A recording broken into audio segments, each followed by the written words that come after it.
All right. So, from the little bit of information that you guys need to get started, of course, you guys are hunting down a fugitive. The name of his name's Amadak. Okay, Amadak. All right, and you guys were hired by the company uh, to basically hunt this fugitive down and bring him back dead or alive. Okay, he's got a reputation of being basically a nutty murderer. I mean, he's got supposedly he's wanted in at least 2 systems at this point. He's known to be, a shade away, if not all the way into being psychotic, a killer without remorse, just not a nice guy at all. You guys aren't, traditionally nice guys, but this guy's just, he needs to be taken out of commission. So what the company would prefer is that he be brought back alive so that he can stand trial for some of his or all of his atrocities. But if the situation happens where you guys have to take him down, then do so. Okay. So you guys are traveling in the interplanetary or intersystem ship called the Proletarium Novum. Okay, and it's a company-provided ship. Let's see here if I can give us a little visual. Here we go. Okay.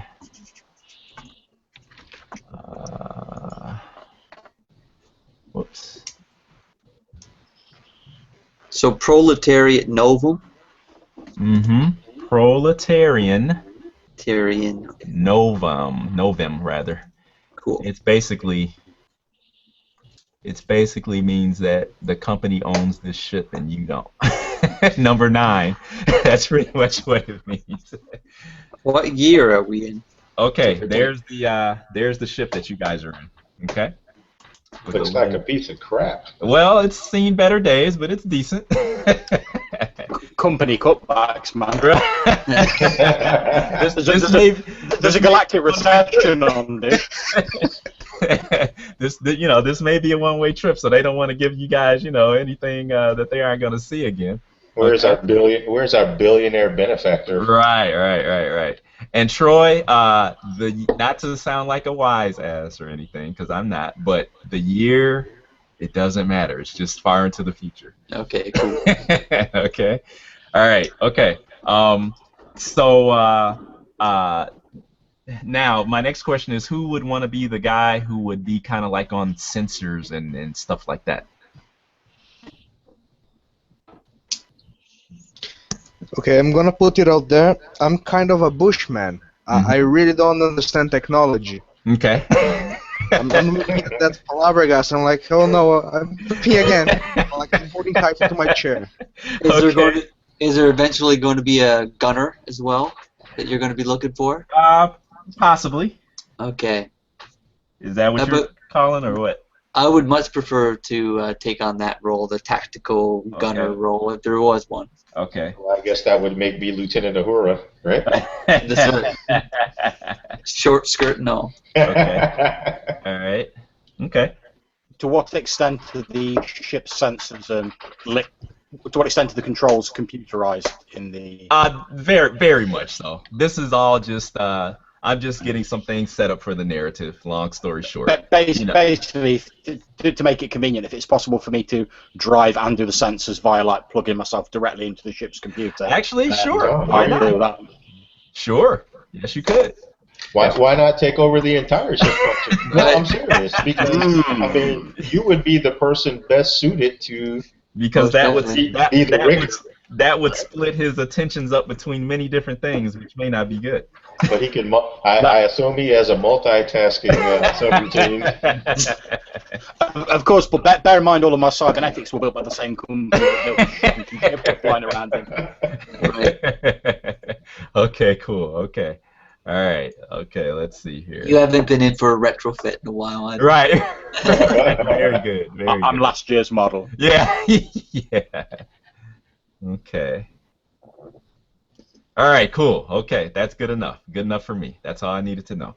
Okay, so actually, Kane, you've actually picked up Amadak's beacon, his homing beacon, on the sensors of the ship. Okay, and you can see that by looking at the signal and kind of analyzing it a little bit.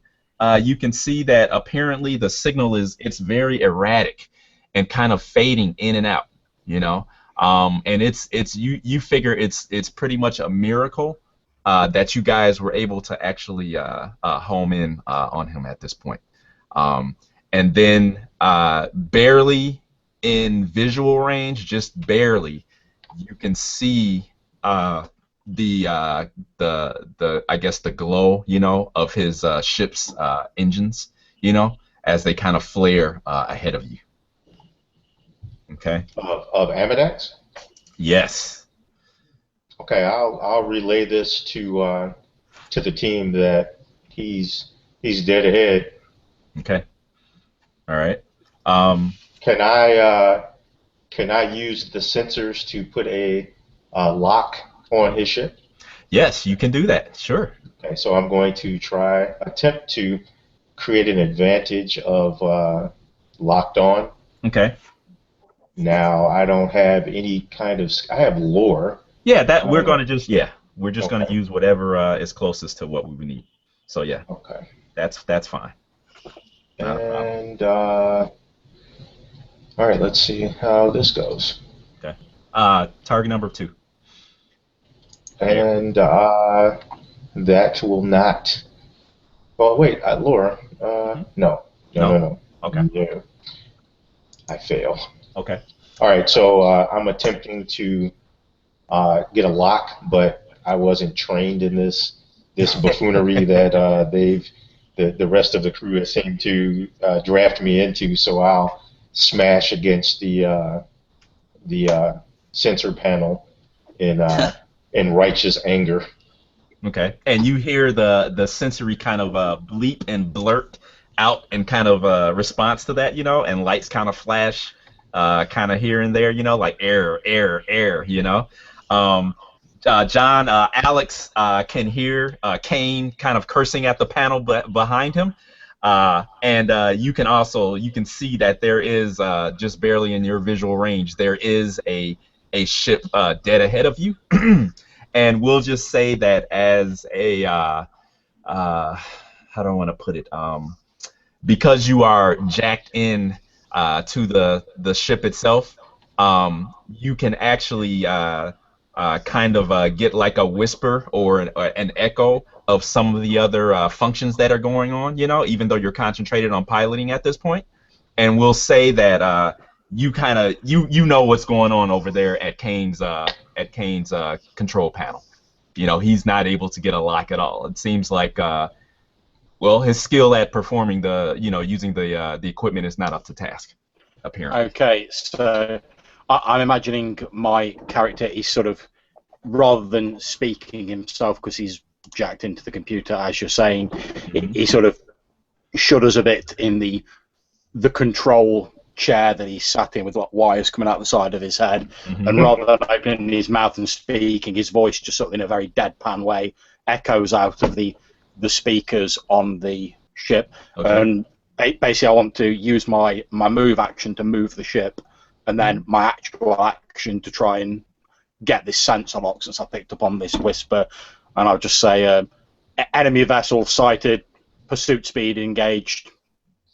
Okay. And then I'll attempt to acquire a sensor lock on them, again using lore as with the original roll. Okay, that's fine. Target number 2. So that's a -1. That puts me on a +3 for my lore. Okay. Target lock acquired. Okay. All right. Show off. So on the superimposed over the front of the ship, you guys kind of get a visual actually of the almost like a 3D displayed image, and you can see Amadak's ship. It's a cutter class vehicle, which is kind of like a smaller one-man ship that's basically used to jump from planet to planet. So he can't get far. You're thinking that he really it's a losing battle to try to get away from you guys.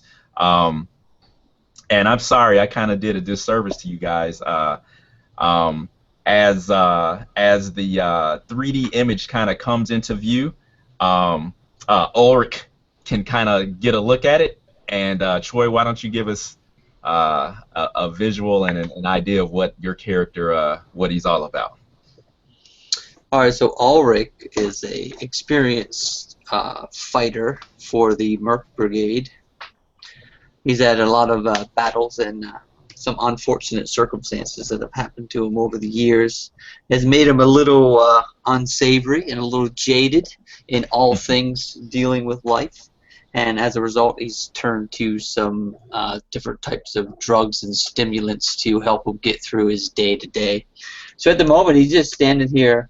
He's looking at this ship run away and realized that had a few more things went the wrong way, it could have easily have been him sitting in that ship up ahead trying to run away from us. I'm not too different than Amadak here, who's running away from us as we try and track him down. Okay, all right. And Enrique, what's Goss? What's his story? Give us an idea about him, please. Okay. Basically, he's a 60-something years old man, fond of tools. He have many tools attached to his chest. He like to carve wood and maybe do a small fixing on the ship. He have worry and tired gray eyes. He likes to always be on the move. And he have black stained lips from the stimulant leaf he chews. Oh, Okay. So wait, hold on. You're in here So with a couple junkies. Right. Okay. That was. And he's question. terrified right now. So he's not a fan of space travel at all. Not at all. He's Okay. clutching to his chair, muttering to himself some nasty things in languages only Maximov probably understand. Okay, cool. Okay. All right. And give us a little bit about Kane, Jim, please. All right. So as you see Kane kind of erupt at his not being able to get the center equipment to go his way, he storms about and he walks, almost paces about, kind of like he were on the hunt. He likes to pull his hood up over his eyes, but his presence is easily felt by those around him.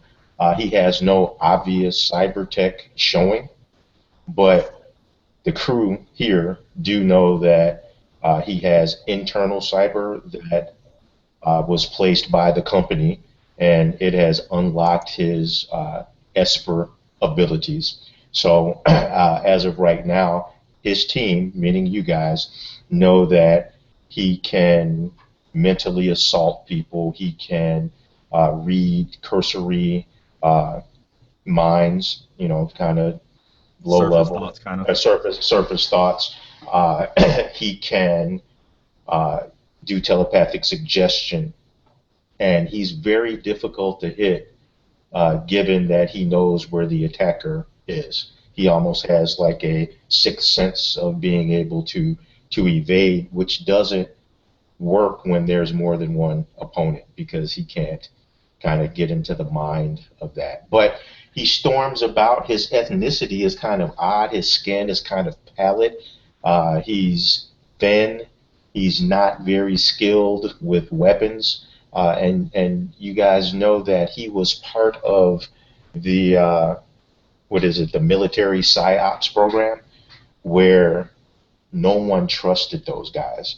Because, think about it this way. Who wants to be around someone that could read your mind or get into your thoughts or persuade you to do whatever they want? So he's worked well with you guys for the past year or so, or however much time we were together. But you know that many people just don't trust him as soon as they find out that he's post psyops. Okay, all right, very good. And then, John, give us a little insight into Alex, please. Okay, Alex is a large, physically imposing gentleman with an entirely bald head. The left-hand side of his face and his head, it's almost as though the skin has been peeled back on his forehead to reveal an implanted metal panel which has numerous lights, I suppose sort of futuristic versions of like USB ports, etc. on his head. He's quite happy to talk about his past, and he can tell, he's probably told you guys about his past, although there's bits that when he talks about them his discussions always seem a little bit vague and as though he's just sort of like reciting something that he's been told rather than he has any emotions about it particularly. If I still have quite happily explained that this is because in order to make room for the additional storage space that was required in his skull, he allowed the company to effectively scoop out part of his brain, a part that he wasn't using. He's seen the requisition forms that he apparently signed. That's how he knows that he agreed to it. They've scooped out a part of his brain that he wasn't using, and they've effectively stuck a big hard drive in it and some additional programming. They're a little bit vague on exactly what programming they'd stuck in there, but obviously since he now completely trusts the company, and I'm sure he always did even before the procedure, he's not really asked about it in too much detail. He does seem to almost be sort of like disconnected from his emotions. However, one of the things you will have noticed since he's been working with you for some time is that he does have odd sort of flashes of emotion.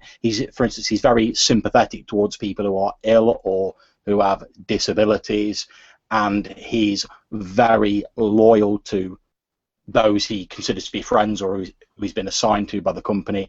And he also seems to have a great deal of sympathy for those who are, as he terms it in his way, intellectually challenged. Very good. Okay. All right. So as we get back to the scene at hand, you guys have gained a signal lock upon the fugitive ship. Okay, and you notice, Alex notices that there seems to be a lot of electromagnetic disturbance coming up on some of the sensors, so to speak, and Kane also sees this on his instrument panel very obviously, and you guys can kind of see the like sparks and like tendrils or fingers of static electricity on the outside surface of your ship. Okay, directly ahead, well, I guess in the background, you all of a sudden can see the looming body of a planet in the distance, which everyone recognizes as being Tetron. Okay, Alex immediately gets a ping of data about this planet, that it's just basically a Class C world, known primarily for its mineral wealth, but immediately you realize that it's considered to be under company ownership or control. Okay, so it is almost just a little bit of background here, not to get too much into it, but basically the company's wealth, it has its fingers in many different pies and pots, you know, from obviously real estate to technology of various sorts, you know, to industry, to almost some of everything. So it comes to no surprise that this planet is under corporate sponsorship or ownership even. Okay. Okay, who have we got on weapons station at the moment? Was that I decided? thought it was me. That was Ulrich. I suggested I would do that. Yep. Ulrich. Can we also? Okay. Is it possible for us to hail this guy with some kind of communications?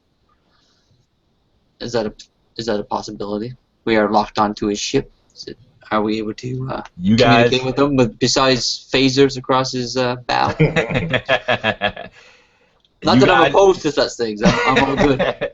You guys feel free to have a little bit of or have narrative leeway. You know, if it's something that's typical of a planetary vessel, you guys can more than likely do such. You know, so if it's getting beyond the realm of sci-fi, I'll say something. But to answer your question, sure you can. Yep. So as I'm sitting there, as Ulrich is sitting at the guns, I'm going to turn to Alex and I'm saying, is it possible for you to reach out so we can communicate with Almadak before he gets to the planet? I don't really want to be rummaging around down there looking for him if he gets a chance to land. Maybe he'll agree to a rendezvous. Are we within weapons range? No, not yet. Still outside of weapons range, entering communications range, channels open, go ahead. Almadak, this is Ulrich. We're with the company. We've been sent to track you and to bring you back for questioning. Please comply. We will shoot you down. Okay, you are as an answer, you get pretty much silence, and then all of a sudden, laughter bursts from the communicator, from the channel, and Like you, cackling. yeah, pretty much mocking laughter, and then you hear a voice say, "It's about time you guys finally showed up. What took you so long?" You're not an easy man to find. You're a man of many resources. But we found you now. And you will be coming back with us, dead or alive. You guys don't understand. Maybe you didn't get the memo. I don't work for the company anymore. Damn it! Cut your engines and come about. Charging Now. weapons. Okay, Alright, so I is pushed that my you? little button. You heard Alex. Alex has the engine, has the weapons coming up, and Ulrich will shoot you out of the sky. The contract is for dead or alive, and it doesn't matter one way, dead or alive. We still get paid. How about I give you guys one choice? You can turn around and call it a wash now.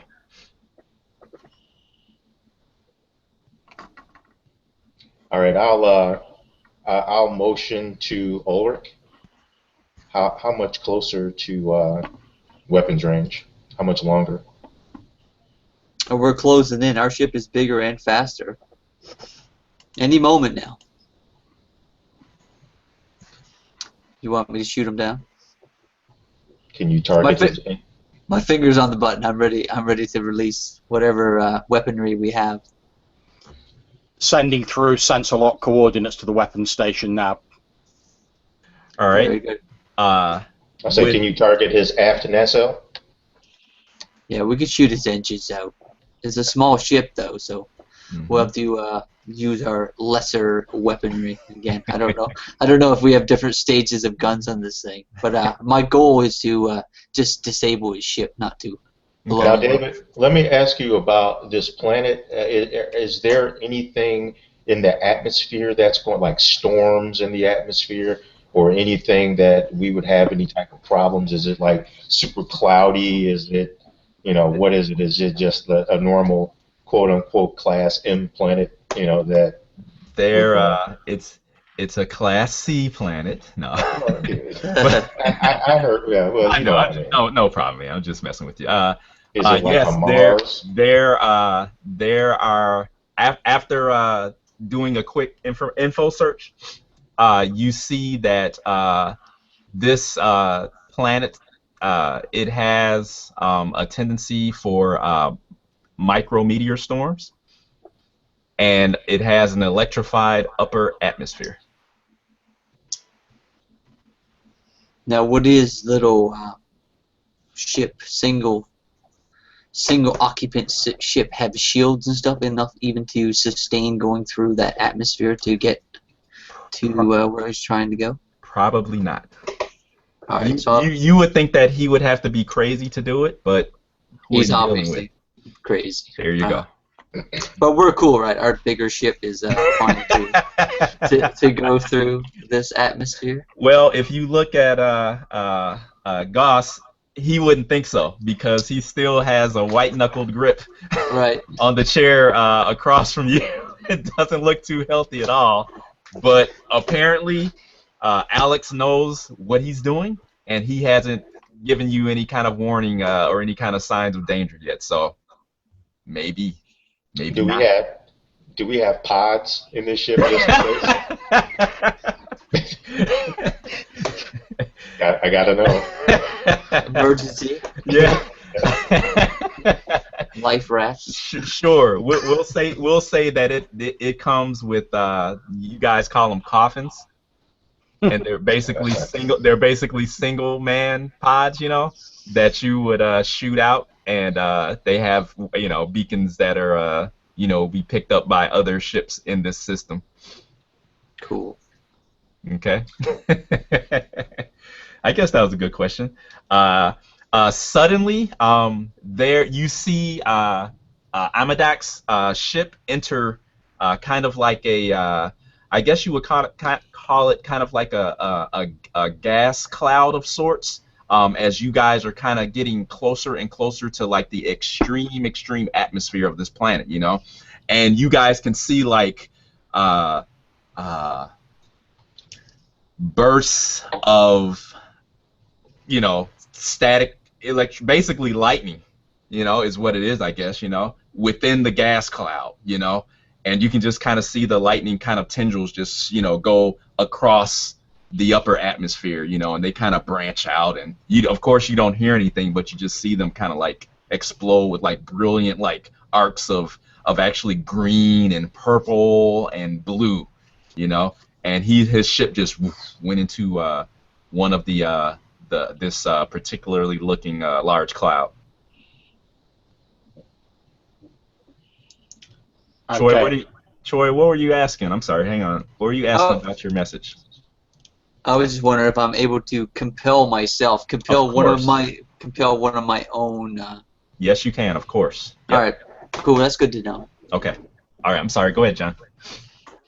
I'm basically just going to try and maintain the sensor lock we've already got as we start going into these areas of magnetic storm. Mm-hmm. I'm not entirely sure how possible that'll be. Also, I'm quite happy to make a roll for that. At this point, Alex will quite possibly be thinking, maybe being plugged into the ship as it's sort of buffeted by lightning, etc. Mm-hmm. Okay. May not be such a shit-hot idea. Okay, very good, very good. Well, okay. The other thing too is that for those of us with cybernetic enhancements, if the shields aren't holding and we're going through, we may not be happy campers. Oh yeah, indeed, exactly what the company said. Stick a hard drive in your head. What could go wrong? Everything will be fine. Don't trust us. Okay. So as we get closer and closer to this, grave possibility, I reach into my little futuristic fanny pack that's sitting on my waist, and I fiddle through, bringing out a little gritty. Troy, keep it gritty, man. Yeah, no, this is a gritty ass fanny pack. It's got like skull and crossbones emblem on the front. But anyway, I pull out a little capsule and I get ready to take it, and it's like some little capsule to enhance my focus, or if I'm ready to shoot this guy. Okay. Do you want to create an advantage for that? I would, yes. Okay. I would like to call it. I don't even know. Focus, temporary focus. Pick me up. I don't know. That sounds great. Focus, pick me up. Okay. Now the question is that I got you, John. The question is that when you create an advantage now, what skill do you think you could use to kind of reflect you doing? This would be a shoot skill for sure. Okay. All right. So That's that's cool what it's with going to you. enhance. Okay, that's fine. If this is an actual shot at the enemy vessel, I'd like to donate the sensor lock temporary advantage. Well, to this the is weapon station. this is how do I want to say it? He's not taking a shot yet. He's taking a shot of something, but he's not shooting at the ship yet. So Okay. he's taking a stem. Yeah, That's basically. right. I'm just popping the pill. So wouldn't that be like a resource? Maybe. Oh, to determine how powerful or potent. Well, he's creating an advantage called focus pick me up, right? Okay. Yeah, I'm using one of my aspects. Oh, okay. My aspect is never met a stem I didn't like. So now what you can do is what you would do then, Troy, is that I didn't know you were using the aspect, but still, if you're creating an advantage, if you want to invoke that aspect, okay, it would cost me would cost you a fate point, okay. It would add +2 to your roll result, okay, and you don't have to do it until after you see the roll. Now, what Jim was suggesting, which is what makes sense, is that since you're basically using a stem, a drug, the closest skill really that we can come to reflect of you is having access to this drug, will be your resources. I do have that at average +1. Okay, all right. So do that. So roll 4 fate dice, and then you want to add a +1 to your result, and then if you want, you can invoke your aspect. If you don't, if you want a better roll. Boost it by 2 if I choose. Yeah, exactly. So I rolled 2 + 1, so that was a 3. That's 3. So you did it. You succeed. I successfully swallowed the pill with him choking on it. Sweet. And you now have, what was the aspect called? It was called Focus Pick Me Up. Focus Pick Me Up. Okay. All right. So you got. That's a aspect now, or is that a advantage? It's an advantage. Cool, but it's only accessible by me because I was the only one that swallowed. Exactly. Yep. Exactly. And that's a one-time usage for one shot, or no. It's you have to based upon the roll you made to create it. Okay. It's there. You didn't get any free invokes, but if you want to spend a fate point, he got one. He just succeeded. That's all. Right. He didn't succeed with style. Succeed. Oh yeah, you sure did. I'm sorry. Yeah, you do get one. I'm sorry. Yeah, you do get one free invoke. So I'm looking to Kane, looking for a nod of approval to shoot Amadak down, given my first opportunity to do so. Okay. Before he enters this atmosphere, because we don't want to go in there. Okay. All right. All right. I'll give him the thumbs up. Mm-hmm. Oh, and John, you said you got a 5 result. Is that what you were telling me? Yeah, that was a 5 on my law roll. Okay, so you definitely succeeded with style then. Mm-hmm. Okay. All right. Any free invoke I get will be given to the weapons station so they can use it for actually shooting him. Okay, cool. Okay, and then what was the name of that aspect, John? Sensor lock. Sensor lock. That's right. Okay. It was the locked on one that Dave, created earlier. I'm trying to keep up with all of the aspects in play. Okay. I was gonna do it, but that's fine. Yeah, that's cool. Yeah, but I'm just, Yeah, no, that's great. I appreciate the help. Yep. Okay. And the little circle here is this is the number of invokes. Okay. So when it's gone, that circle will disappear if there are 2. Okay. If you succeed with style, it'll look like that. Cool. Okay. So you're gonna leave that up then? Yeah. Okay. Cool. All right. Thanks. Okay. All right. Okay. So for the people that may be watching, that's what we're talking about. We've got 1 invoke of Sensor Lock acquired and 1 free invoke of Focus Pick Me Up stem. So there you go. Okay. All right. So you guys, the ship enters this vapor cloud. Okay. And you guys just see the discharge of electricity all around you. Okay. Visual range is nothing. So all you have are the sensors within the ship to go off of. Excuse me. So if Ulrich wants to take the shot, he can. All right. So I'm going to use my shoot skill, which is at +3. That's fine. I'm going to use the locked on. Now remember, you don't have to until you see what your roll is. Oh, okay. You can decide afterwards. Very good. Okay. And the pick me up I have for free, so I'll just do the roll first. Yeah, do the roll first. All right, sitting at the guns, I'm gonna take a little pot shot, trying to disable the. You need propulsion.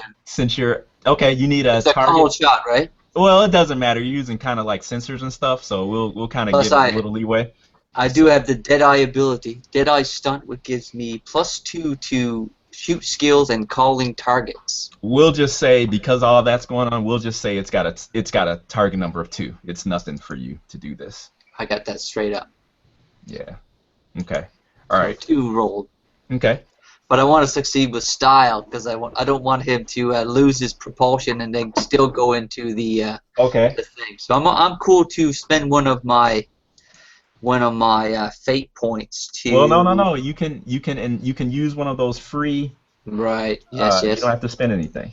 I'm going to use my free pick me up. Pick me up. Okay. Okay. All right. After So that. popping this drug and my eyes now. dilate and I focus in on my shot.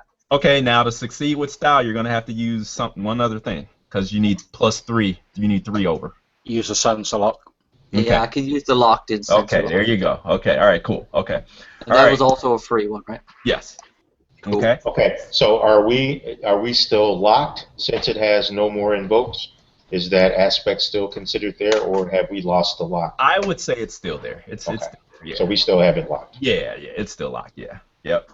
But my drugs have run out of their usage. Well, not necessarily. You It's just still have to there. pay for the. Yeah. Oh, it's still that's there. right. But Yeah, the free you have to pay for it. one, the Right, free yeah. one's gone. It's Cool. still there. You're still still feeling it. jacked We're just out of freebies. Right. Right.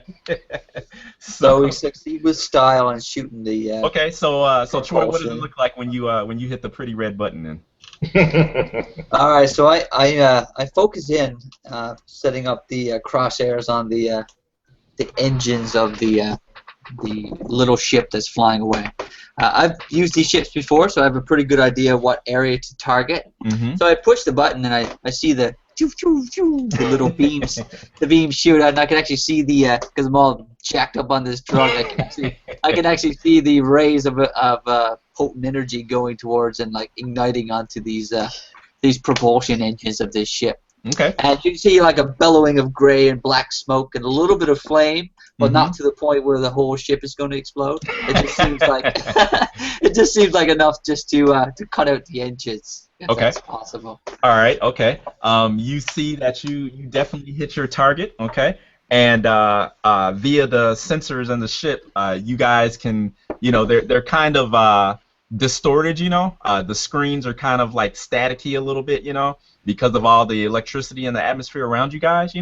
But you can see as the lasers or whatever, they arc out and kind of touch the ship's engines. You see one of the engines kind of flares up and then it dies out, and you see that all of a sudden the ship itself starts to veer, kind of like lists, I guess is the word, and kind of veers to the side, and you see a smoke trail kind of billowing out behind it, okay?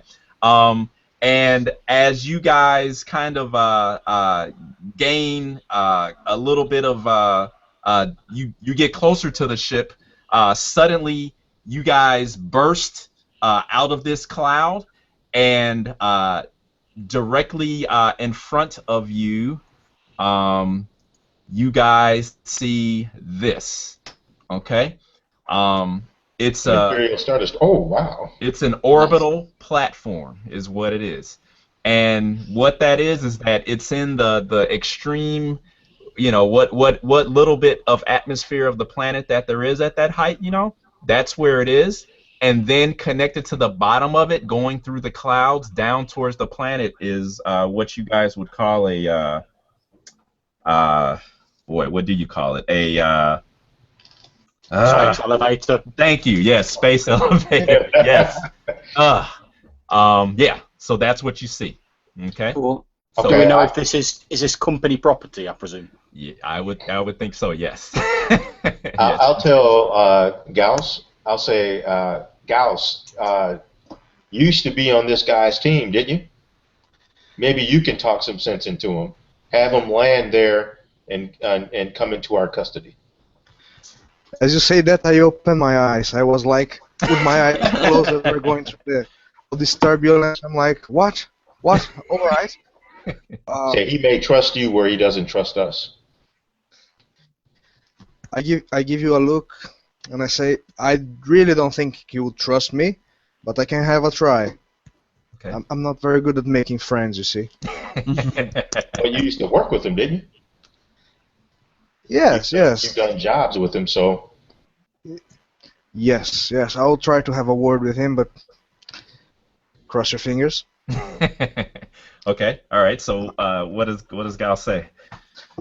I try to stand up from my chair. I have shaky legs. I kind of go leaning myself on the wall as I reach the panel, and I say, Anadak, stop this foolishness right now. Surrender yourself. You know what I'm gonna do if I catch you. You know I hate turbulence. So you better give up. You get mocking laughter back again, and he says, Gals, they got you on my ass too? He says, man, that bounty must be pretty high. For the sorts of you, yes. Now we have a crack team here, and we're gonna get you. So get to that space platform, or we're gonna get you, and you're gonna spend the rest of your life behind bars. Without your legs.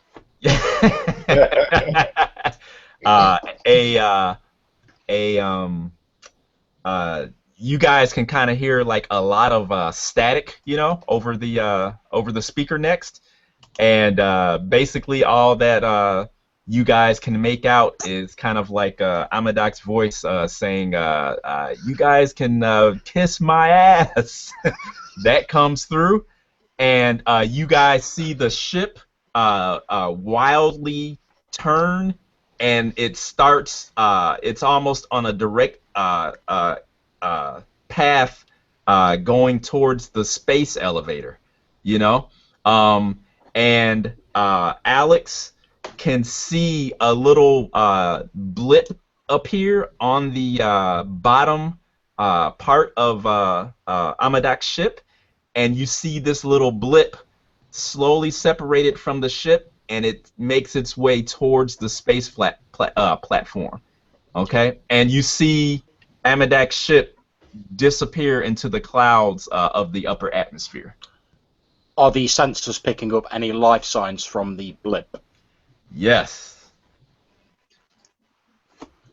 Is it a single human life sign? Yes. So it would be like a coffin similar to what's on our ship. Maybe. Or maybe he's just like parachuting out himself as a human.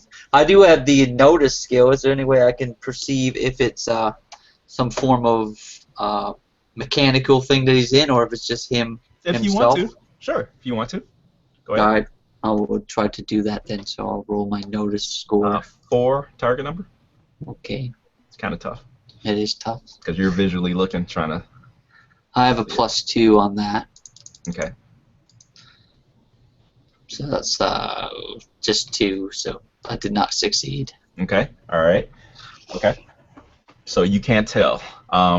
The blip, once it gets... Basically, from what Alex can tell, or actually over too, because you're looking out over Alex's shoulder, looking out the view screen or whatever. Once it gets to the surface of the orbital platform, then it disappears. It winks out. Okay. Whilst my companion's looking out the view screen, I'm going to attempt to establish a communications link with the orbital platform. All right. Okay. You do so. You are pretty sure that you have a communication, open channel to the platform. I'm going to broadcast a message.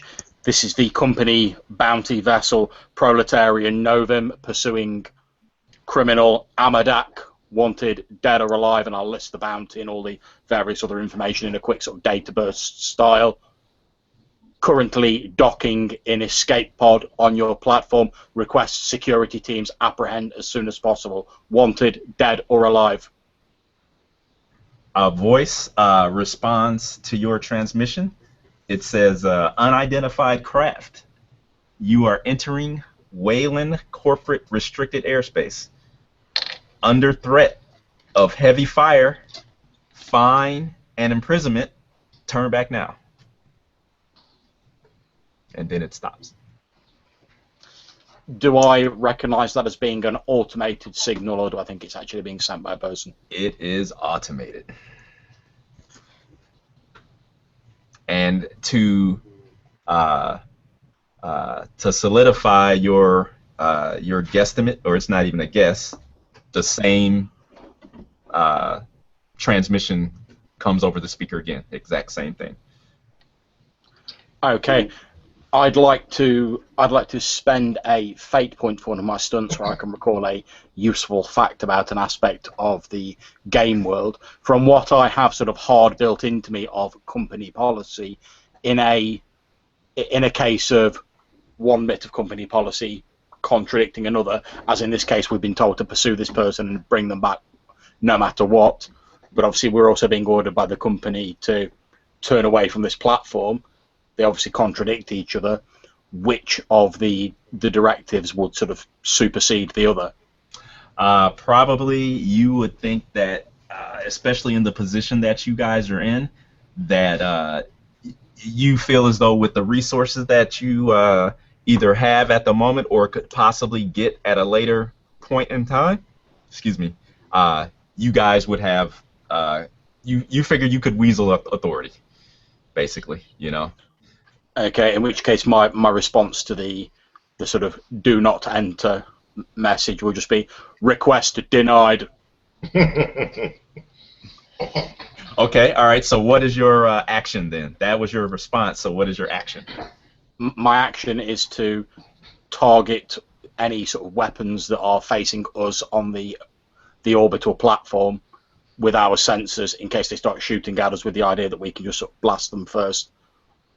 Okay, all right. So now, just to put everything in perspective, you guys have lost sight of his vehicle, you know, that fell down into the clouds of the upper atmosphere. You guys saw the blip going towards the surface of the orbital platform, and for some reason, a pre-recorded automated warning was given to you guys, which Alex feels as though, you know, doesn't apply, basically. And you can see that, or it can see that Alex is kind of like scanning the surface of the orbital platform, looking for any type of hard weapon points that may become apparent to you guys. Okay, so are you guys now traveling towards the platform itself, or are you guys holding your position, or what are you doing as far as that goes? Can I roll to see if I know more about the Wayland Corporation? I'm kind of an old geezer. I know a bit the world, about the universe, basically. Yeah, you can. Well, what were you trying to? What information were you trying to figure out? Well, basically, I really hate pharmaceutical and cyberlimb-oriented corporations. That's, you guys would know by now. I hate your cyberlimbs. I don't trust them. Okay. So I would like to know if they're related to that, and if we could perhaps make a small contract so they could pay us a little bit, so we could hunt down this criminal in their planet.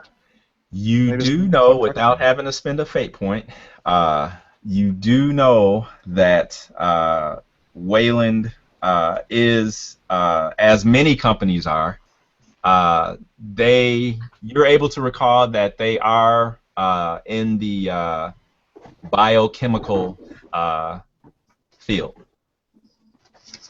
Okay. Which could mean a lot, but that could mean that yes, they do fool around with not only possibly cybernetics, stems, and things of that nature, and also bio modifications of sorts. David, Yes. what I'm going to do is I'm going to attempt to create an advantage Yes. called backdoor protocol. Okay. Backdoor protocol, Okay. based on the fact that I was a military psyops person. Yeah. So I may have some protocols that I can spit out that would allow us to land safely without getting shot down. That's fine. Okay. So what skill will I use? I guess it'll be lore. Yeah, for you, That's that's or probably the closest thing. or contacts maybe. Are you gonna name drop, or are you just trying to No, spit no, no. out? I'm trying to spit out a Okay, well, specific then there you code. go. I would Okay. say lore. All right. So here And we I go. would say for you, it's a target number for this specifically. I would say it's a target number of 3. Okay. Damn you. All Well, right. Let's go. it's not easy. It never is. Oh, really not easy. Okay. So I am going to have to. That would be a -1. Okay. I'm going to spend a fate point Mm-hmm. in order to re-roll. Okay, Mhm. that was wise.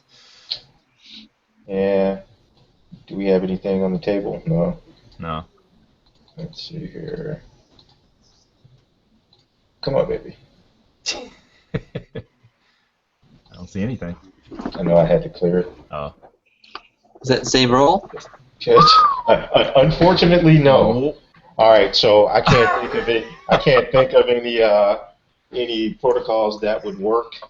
Okay. So again, I'm stymied and frustrated. So I'll sit down and look out of the window, see if I can scan any weaponry, any gun embankments, or any drones that they may have. Okay. Enrique, did that answer your question, or did you want more information or more detail than that? Well, I think that's pretty much what I would like to know. Okay. Yes. Okay. All right. I just wanted to check. Okay.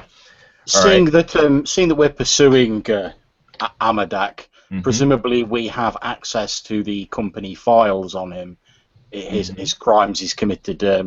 We obviously know that he's this psychotic killer. Do we also have access to his, to effectively his biological data, i.e., like his medical files, etc.? Ooh. Yes, you do. Just to let you know why I'm asking that is because basically I want to use the scanners to try and confirm it's him on the little blip. Ah. Okay. Rather than he's just sort of like ejected some biological matter. I'll be off in the shit, The boys. space toilet. Right. The space toilet flush. The porta potty got Fertilizer ejected. in the back. Very good. Okay. As you just attempt a cursory kind of inquiry about his medical background, you get a classified response. Okay. Since we are in an emergency situation, Mhm. and since I'm a cybernetically enhanced thinking machine with vast intelligence Yes. and ability with computers, Yes, I will yes. attempt to circumvent that system. Okay, so this will be an overcome roll. Okay. Nice. And you can use your, what would it be, your lore? Yeah, it'd be law that I'd Okay, be going all on. right. And this is Okay. going, okay, go ahead. I was just going to say, since this is to do with computer programming, which I think is an academic subject, I've got a stunt that gives me +2. Yes, you do. Okay. And this will be a 4 target number. Okay, well I'm on +4 with my law anyway, +2 All right. for the stunt, so I'm Okay. 6. You are the man. Let's see Okay. what I've got. Okay, so I've actually got a -1 result overall, Okay. which takes me down to +5, so it's still enough to. Okay. Oh, wow. Yep. Okay. So you do it. Okay. You achieve your goal. All right. Okay. Cool. All right. So as you basically brutalize your way through the security protocol of this file, you see that there is some very interesting information there. You see that the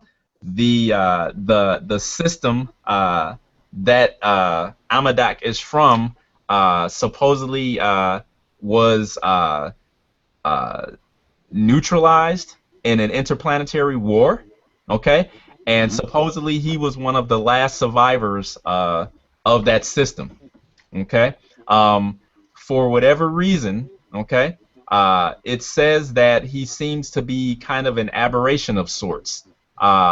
His physical skills seem to be off the typical human standards, as well as his mental facilities also seem to be even slightly above. Okay. But there is also the notation that even though his physical abilities seem to be above and beyond, that this in no way means that his mental faults are not to be, you know, respected. You know, even though they are faults. So basically, he's a crazy guy that can probably go above and beyond in any kind of physical confrontation. Okay. Does the medical data allow me to scan the escape pod to verify that it's him on board? I would say yes. I'll say that you can use that. We'll call it medical. We'll call it Amadex medical info, and we'll say it's an aspect that's there. You know, and yes, you can do that if you want to. Okay. Do you want me to make a roll to see whether I can? Yes, to see if you accurately do it. Yep. Okay. And it's just a +2. Okay. And so I'll give I'm- you a free I'm info, so you should do it. Okay, well, yeah, I'm on +3 with my roll. So. Okay, cool. Okay, all right. So as you kind of focus on the life support signal, you do indeed get a positive response that it is him, and there's a slight, you see a slight a flash of light on the surface of the orbital platform.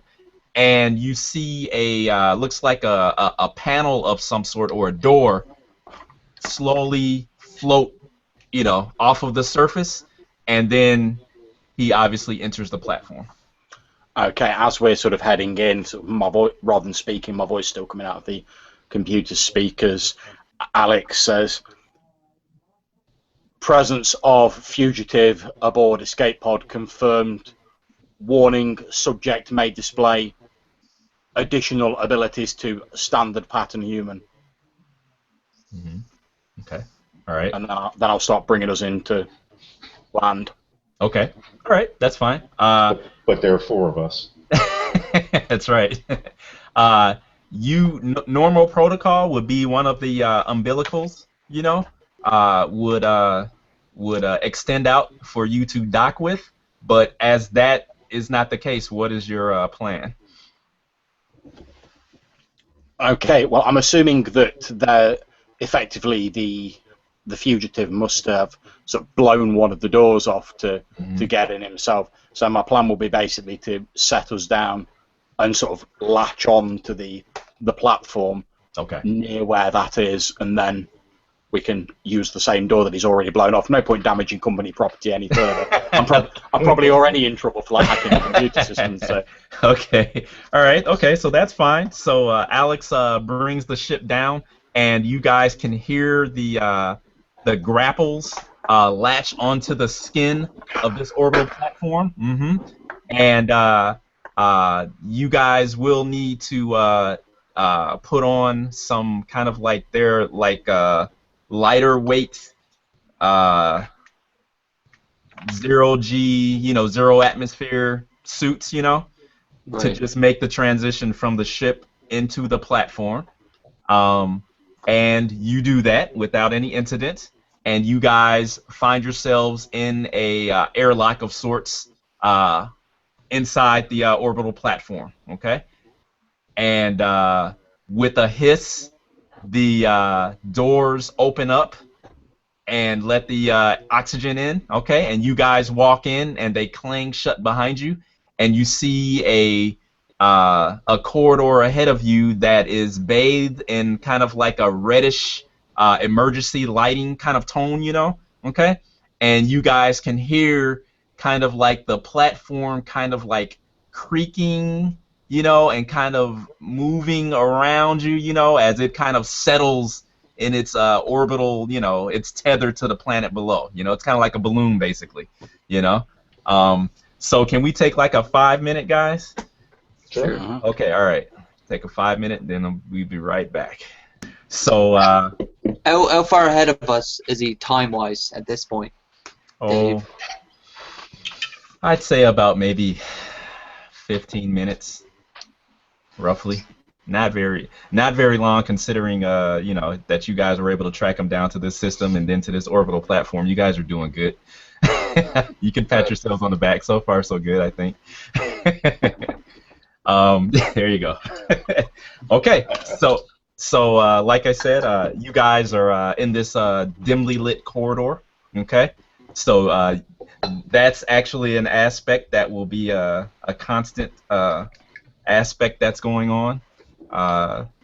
Shadowy corridors. You got that, Jim?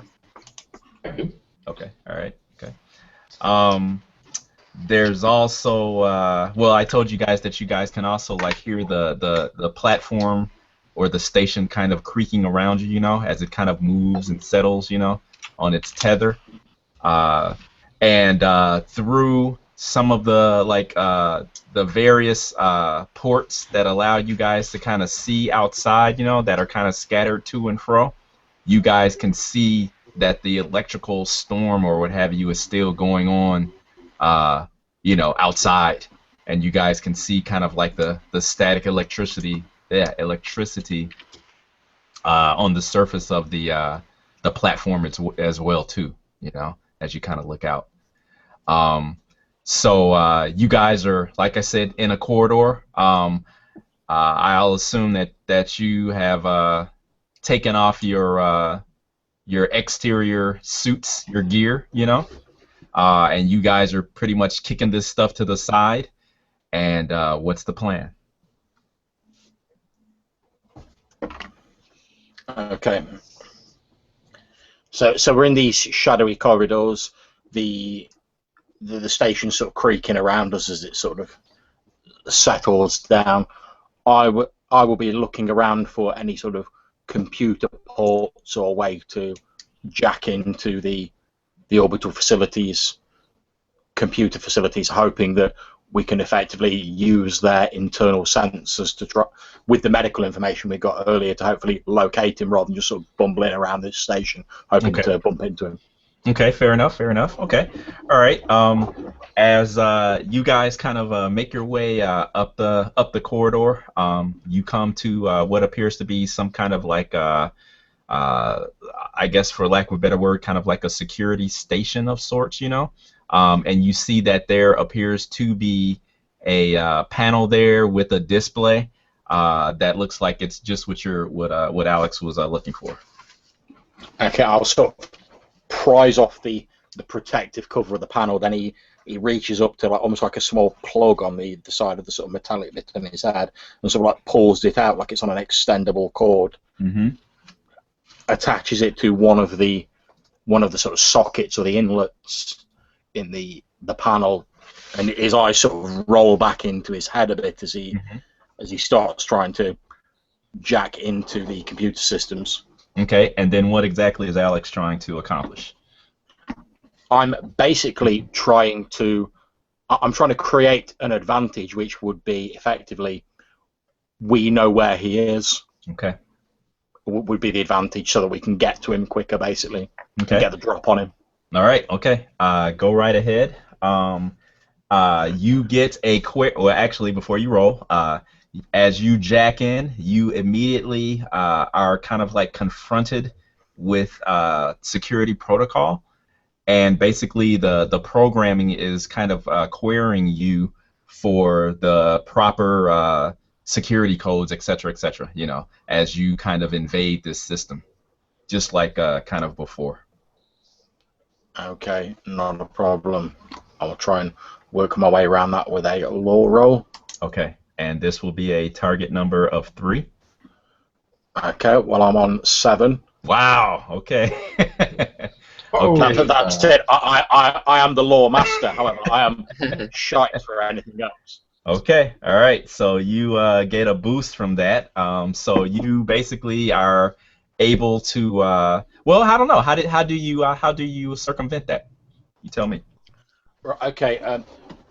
What my character does is Alex effectively uses his knowledge of computer systems. Since he's a piece of company property himself with all the requisite serial numbers, data files, etc. So effectively, what he does is he overwrites his own sort of internal profile to match one of the standard security subroutines that would normally sort of check the computer system and run sort of system checks in here. So the computer system thinks that he's just like another routine program doing its business and sort of checking out the sensors to make sure they're all working properly.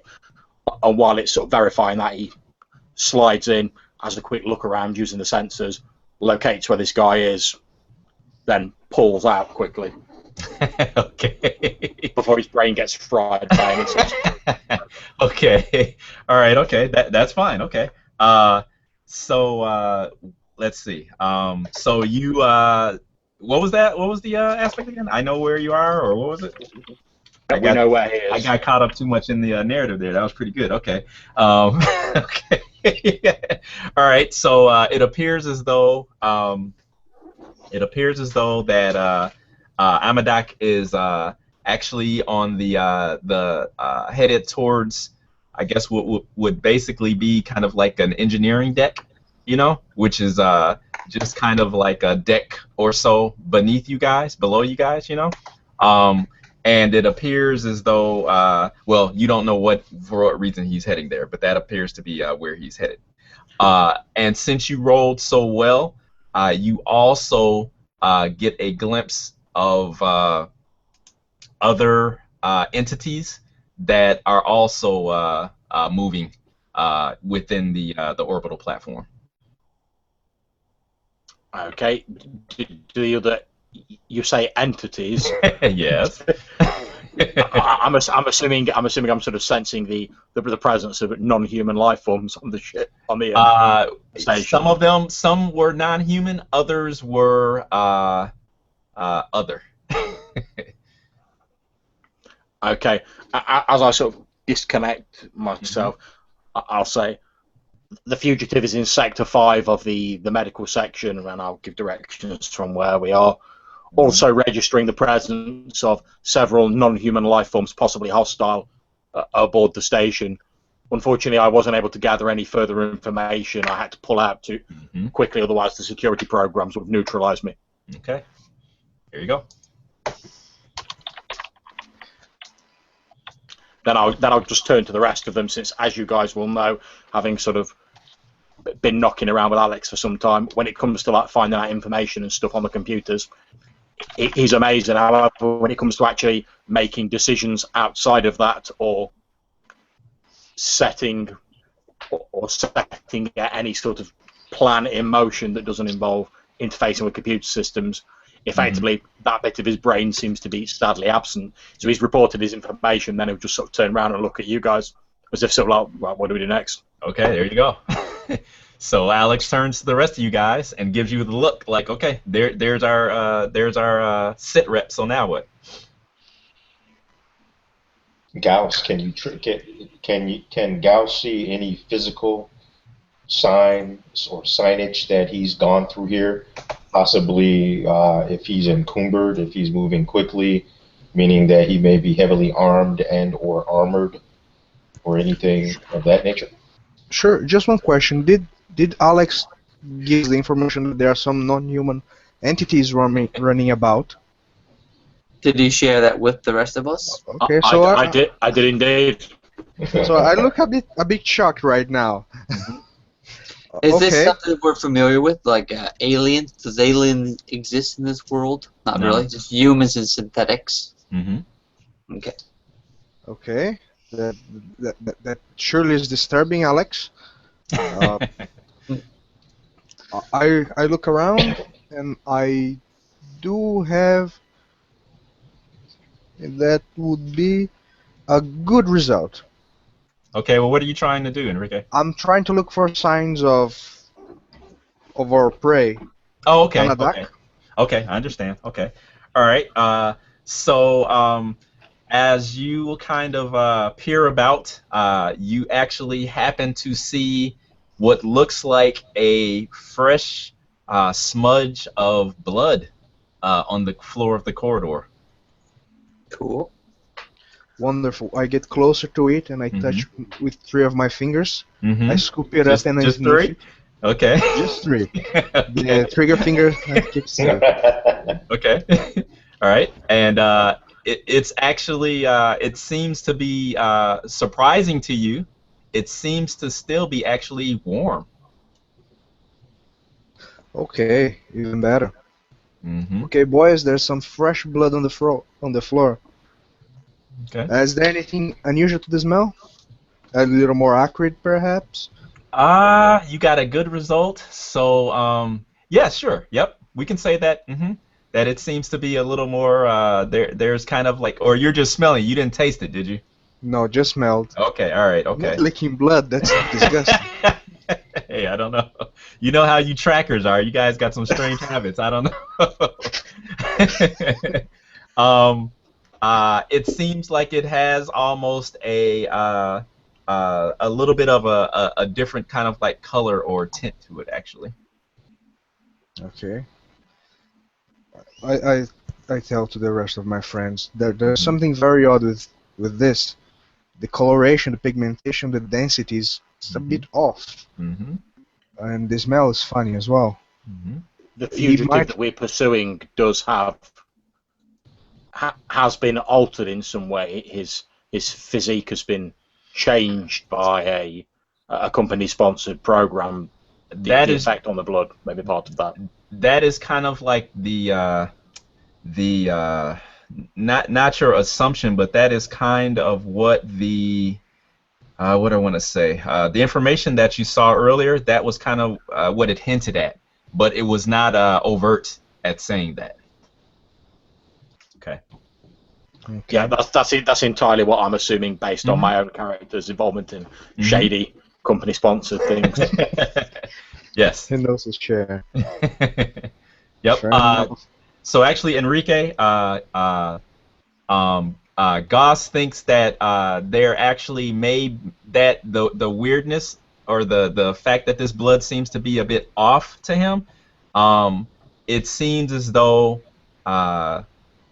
it may be a reflection of the fact that this the blood has been biologically altered in some way. It's different, which you hate. You know you don't like that. Right. Yeah, I know. Biopharmaceutical companies, they like doing this kind of stuff with people. Set them free into the world, see what happens. I wouldn't be surprised if Wayland Corporation had done that to him. To be honest, and he's here to pay some debts. Okay. Alex, can you tell? You said that he was in engineering or near engineering. Sector 5 of the engineering. He was heading through medical, going towards engineering. Going towards engineering. And is that engineering bay a dead end, or is there, once he's there, can we catch him there, or does that engineering bay lead out further? Unconfirmed. I was unable to pull up the schematics in the short space of time I had on the system before the automated defense subroutines locked me out. So I look at Alex. I say, "Point me to section 5. Which way is it?" And I kind of push our little tracker aside, getting a little frustrated with the lack of action here. Okay. All right. So I definitely want to get going in the direct, as the crow flies towards our target. Okay. Well, since we know where he is, I'll give the directions. Okay. All right. So I got 2 hands on my pistol, not drawn, but just ready to pull them at any point. And I'm gonna take the frontal lead as we track up towards that direction. Okay, that's fine. All right. So with Ulrich at the head, you guys kind of make your way with purpose through these corridors. You can see that there are really no signs of life about you. You know. But what you do notice is that here and there, as you guys kind of pass up some of the open doors of some of the rooms to either side of the corridor, you know, you see that some of these rooms are apparently offices. You know, give yourself a fate point, Troy. And you guys can see that there appears to be signs of like discord or possibly struggle or something going on. There's overturned furniture in some of these places. It looks like there's like some equipment that looks like it's been not put back up after use. You know what I mean? Some computer monitors look like they were left on. You know. And in some cases, it looks like to some of the more military-minded, well, I guess specifically Ulrich, you see signs of arms fire in the corridor itself, like in some of the floors, on some of the walls in some cases, you know, but no signs of any people.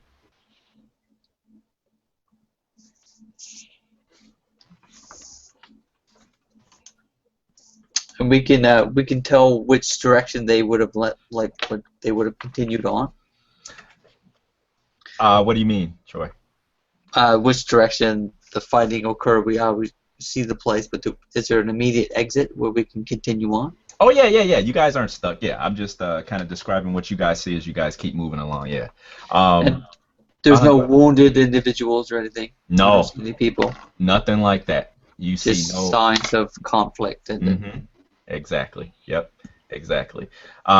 So you guys round a corner, and basically you are. It's very apparent, like plastered on the walls and actually on the floor itself. You know, I don't know if you guys have ever seen like in many hospitals, they have like the color-coded lines that are either painted on the floor or on the walls to show you where to go for here, there. You know. Okay.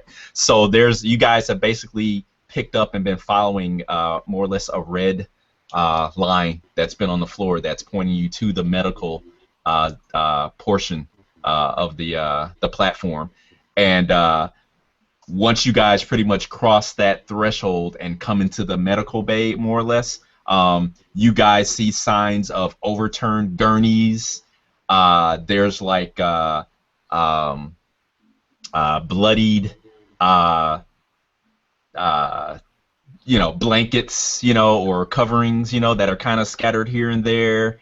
You see more like monitor stations or medical stations where, you know, someone was looking at a screen. Like one screen, you see it looks like there's like a bloody handprint on it, you know, and it's still kind of flickering, displaying like medical information about, you know, crewman so-and-so or so-and-such, you know.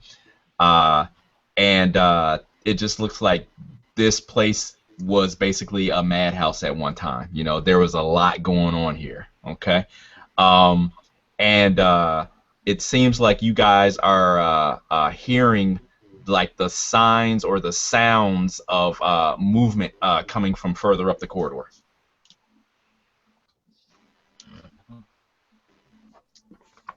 Given that I'm a person that likes to be in the wild, do I recognize this as any sign of like an animal attack, perhaps? You can make a investigate roll to determine, because you definitely hear it. You know it's there, but you're trying to figure out what it may be. Okay. And you got a target number of 3 for that. And it's still out of sight, right? This is ahead of us still. We're just it sounds like it may be coming in one of the rooms off the side of the corridor. Did we catch him? I think so. That is. Excellent. Okay, that's.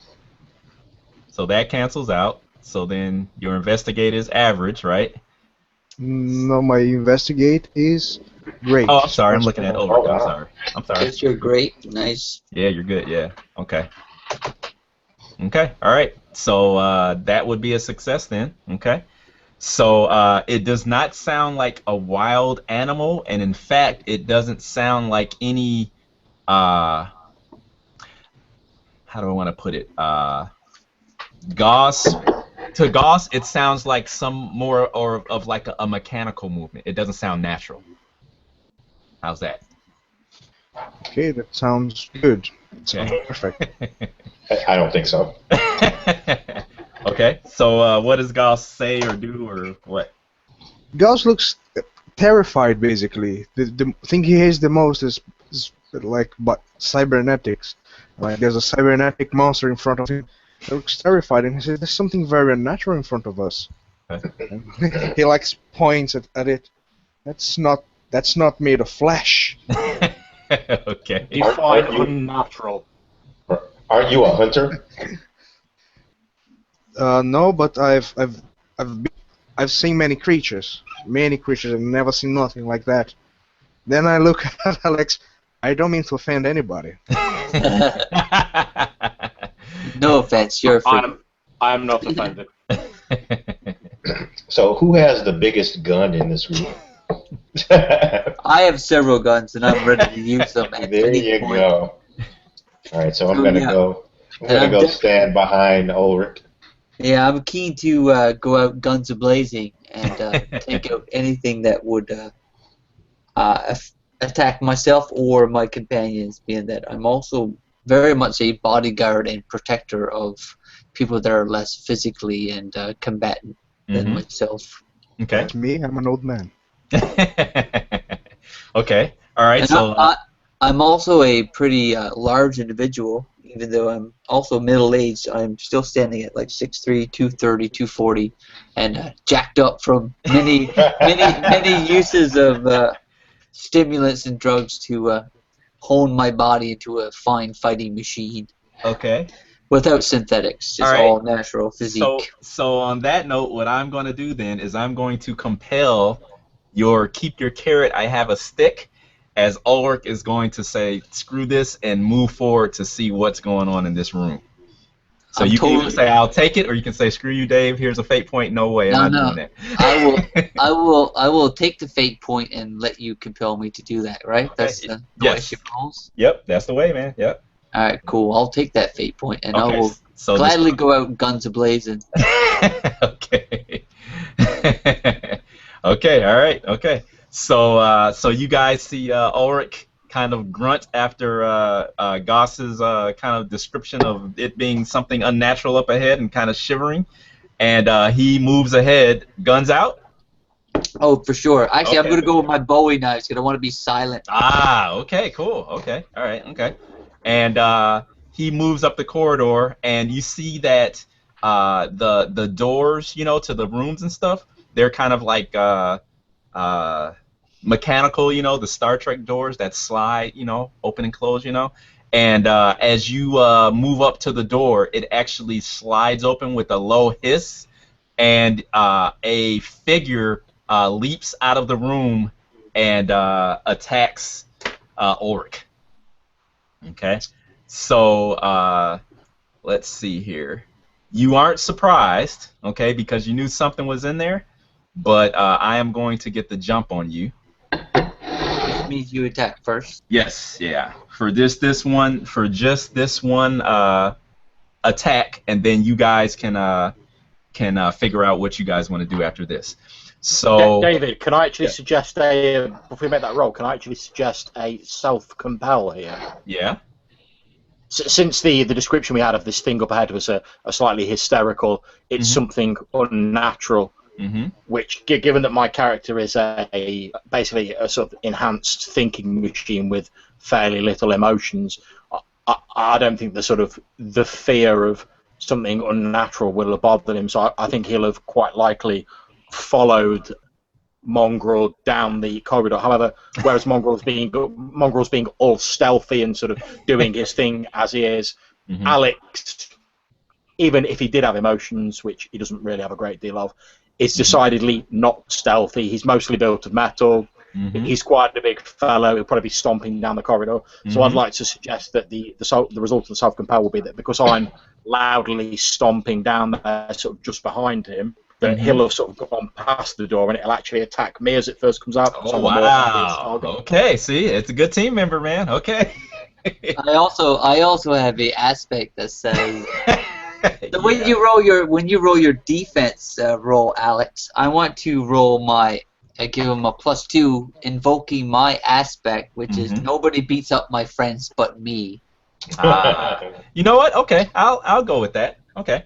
All right. So okay. That's going to cost me 1, right, to invoke that aspect. Basically, what we'll do is we'll. I say wait till I've made the roll first. Yeah. Okay, cool. Yeah, let's do that. See what happens first. So first of all, John, you get a fate point. Okay. Thank you.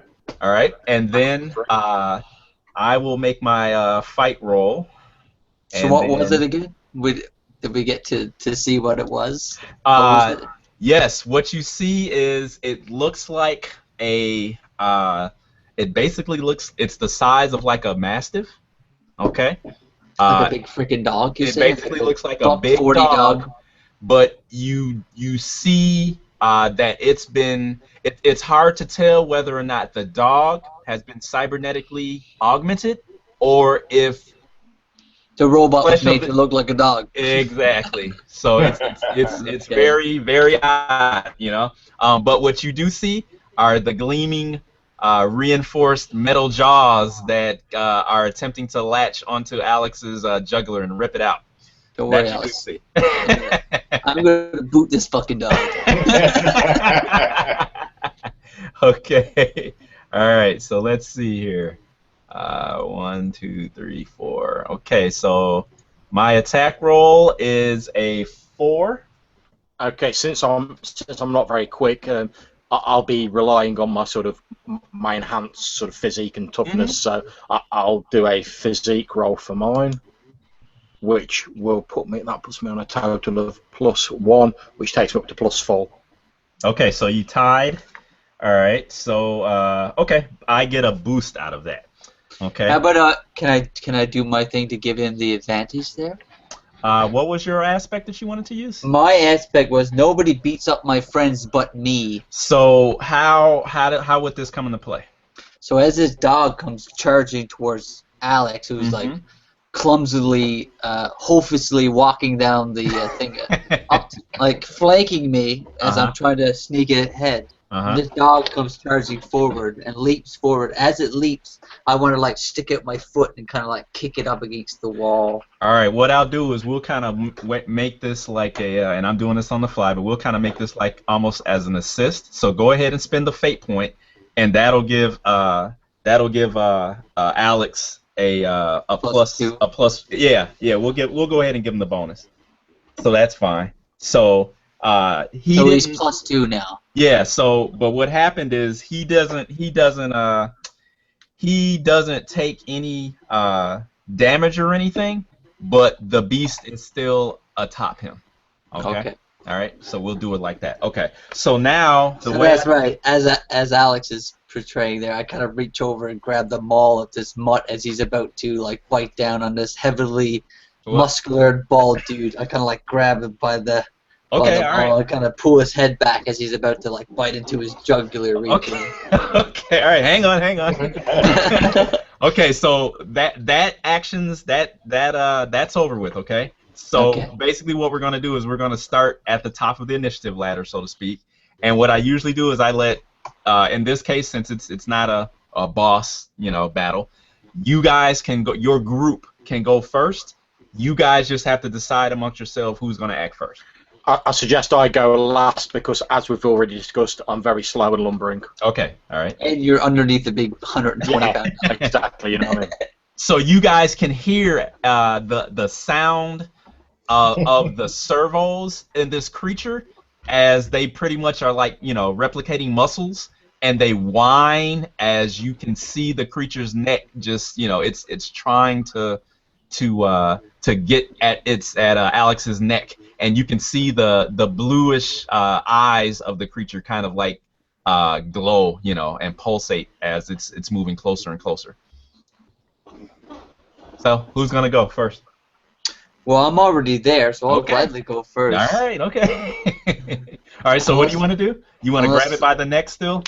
Yeah, definitely. I want to try to pull it away from Alex and put Hit in a vulnerable position versus where we're at right now. Okay, so if I could pick this thing up and slam it on his back, wow.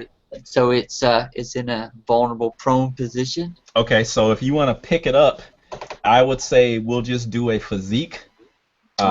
Physique overcome. Okay, and you're going to need to beat a 3.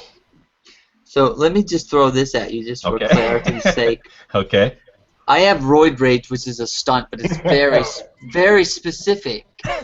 Are you able to alter your stunts on the fly, or they are what they are? They're what they are, yeah. They're what they are. But that doesn't mean that you can't create an advantage for your action on something and then do it next turn.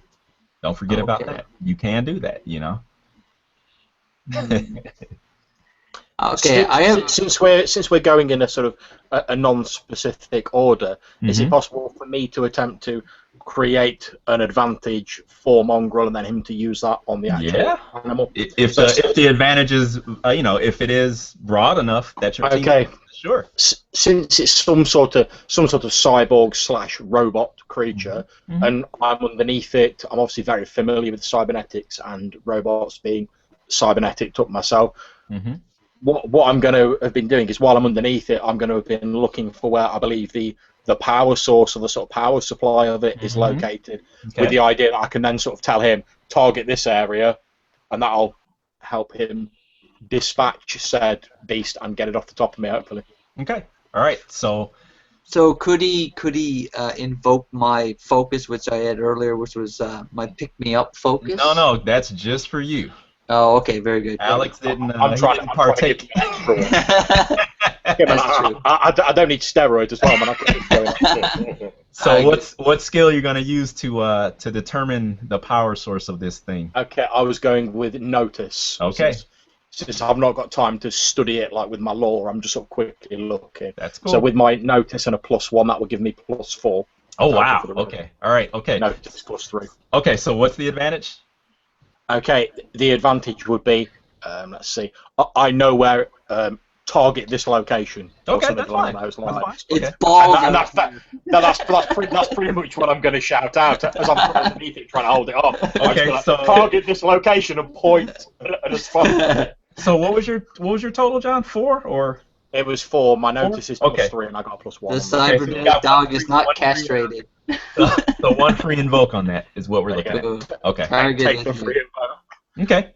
Target that location before it crushes me. Okay. All right. So then, Troy, we're actually back to you then again. All right. So I'm going to go ahead and invoke that free one. Well, you can roll first. You don't have to. Yeah. You got to remember. You get to decide later. But are you still going to grab it, or are you going to try to damage it this time? What are you trying to do now? No, I'm going to try to put it in a position that Gloss here can get in on some of this action. So I'm going to kind of pick it up and try to slam it either against the wall or straight down on his back to put it in its most compromised position. So still do a physique roll then, and you need to beat a target number of 3. Very good. So my physique is at +3 as well. Wow, man, I gotta up the. You guys are tough. Oh, I'm gonna roll 1 additional one. Oh yeah, roll 1 more. Okay, so I roll -1 there, +3, so I'm at 2. All right. So you didn't do it yet. You want to invoke anything now in order to give you a bonus to that? Definitely. So as I was going in to grab this creature to get it around or hang on, wait. This is a good point to bring this up. No, this is good. No, it's all learning for me. Yeah, yes, exactly. Even though you failed, you can say, Dave, compromise. You can succeed at a serious cost if you want to. No, I don't want this dog biting into my flesh.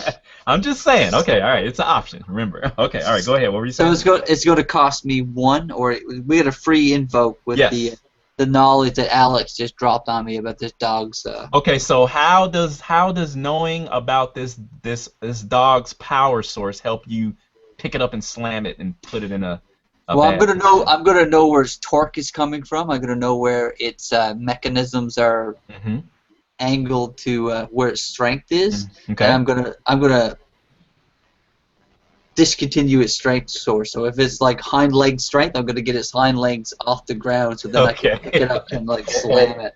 If And that makes also, sense at all. Troy, remember, you're still hopped up on stems. Oh so yeah, you definitely. still have Yeah. focus pick me up, but you would just have to pay a fate point to use it, Right. since there's no more. To get an additional +2. Right. Yes. So I want to do this with stock. This is fucking awesome. So I'm gonna smash this dog as best I Okay, can. so you're at 2 right now. Okay. So I'm using the free one from Alex So that with brings his that knowledge, Yep. and then I'm gonna cash in the focus pick me up advantage that I had Alright. done earlier. So that one's going to cost you a fate point, right? For Cool. that- So I'm for down to 3 at this Okay. point. So that's that gives, that's me another additional +2, right? Yep. So you So have that's a succeeded. 6. You have succeeded with style. Okay. Alright. So I reach down, grabbing Mhm. this dog in its hind legs, and with one arm, I kind of lift it up Mm-hmm. and grab it underneath it, between its 2 legs. And you can like hear the claws kind of scraping on the slick, floor. Okay, go ahead. Right, so I kind of just like pick it up, and as I like superplex it backwards, as I also fall back, and you like hear me like just making this mad groaning growl as the roid rage and the stems are like causing my veins to protrude through my arms. Okay. I kind of like go back and like superplex this dog Okay. creature. All so right. it is beyond Alex at this point. He's no longer underneath his creature. That's fine. Yep. Now, being that you did that, you succeeded with style. You get a boost. Okay. So Cool. by what you described, what do you think the boost would be? I have some ideas, but I'm just asking you to see if maybe you. So you suplex this thing. So I think this dog is going to be scared of me now, even though it's cybernetic. I think it might still have some dog-like attributes. Okay. So, Okay. if you got a mean-spirited dog, I don't beat animals, but I'm just saying. Uh-oh. Okay.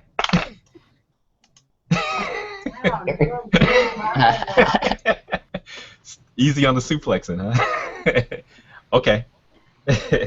All right. So, who wants to go next after Ulrich? Is the beast still up? We'll say that. Well, it's still it's not destroyed, but basically Ulrich suplexed it like he said he did, and I mean, is it still up and moving, aggressive? Well, it's attempting to rise. How about that? Yeah, I was hoping it would be prone after that. Yeah, All I right. mean, but you know, Okay, so what I'm going to do he is doesn't have it grappled, so. I'll jump in and hopefully set up Enrique. I'm going to use my deceive. I'm going to create an advantage called distracted, and I'm going to try to get the creature's attention and kind of turn its haunches back towards Gauss, so Gauss can hopefully finish it off. Okay. Okay? Yeah. Yes. Sorry, yeah, it's fine. Yep.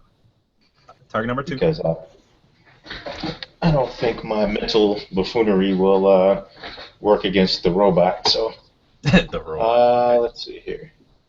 Well, whatever it is. I didn't get a picture for that. I forgot.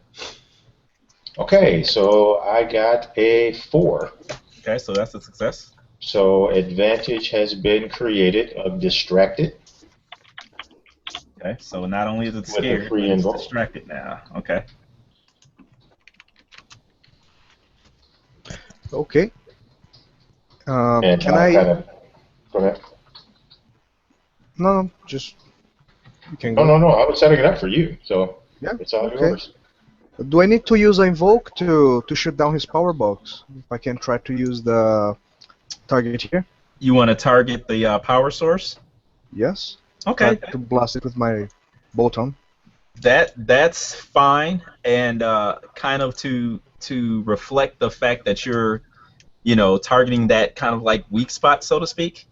Either you can create an advantage, or you can go ahead and shoot, or whatever you want to do, and you can use either if Troy doesn't mind, you can use his scared boost, or you can use the distracted advantage invoke. Well, didn't Alex Oh yeah. Basically, Yeah. he stated where the location was for the power box, Yes. but Yeah. it doesn't have any free invokes. The Yeah, free No. that's invokes right. Yeah. are done. But the location would still be known. Yes. So Gauss could actually, for a fate point, get that He as could get well. that too. Yes. Okay, So so there's three different things you can do.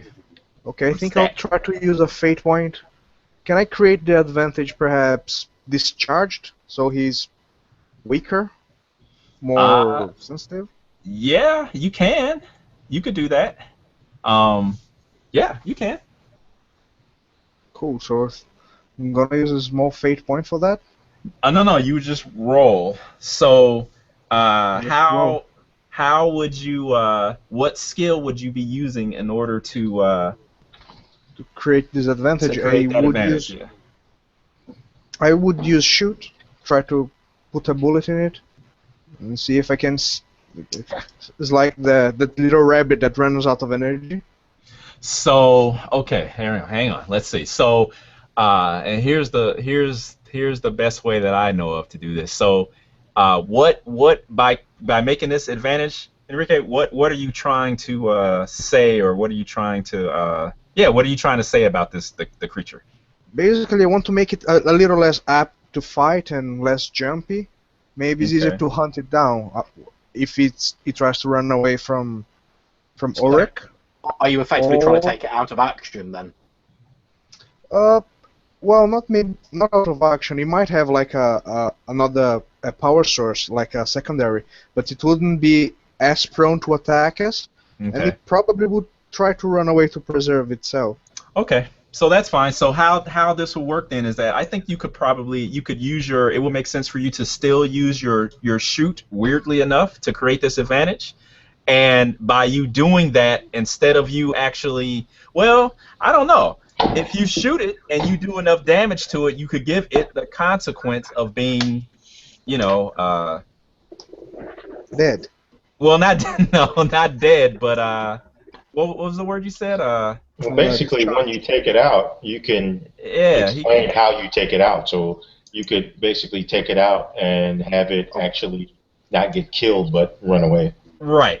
It Fair leaves the encounter. It's no longer Right. an active I mean, what would aggressor. let me ask you this, Enrique? Why wouldn't Gauss actually attack the creature from your Because he's perspective? terrified from that.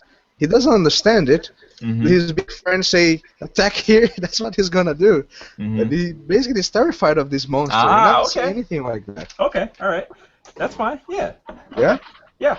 Yep. I was just wondering. Yeah, Okay. no, he's just doing what he imagines is the best, but he Okay. doesn't really think he can kill it. A very odd creature. Mhm. Okay, that's a 1. Okay. Okay. It's very short. Are you going to invoke any of the aspects that were floating around? The scared, Target here? distracted, Target its location. target its location. Thank you, Troy. Oh, target's location. Yep.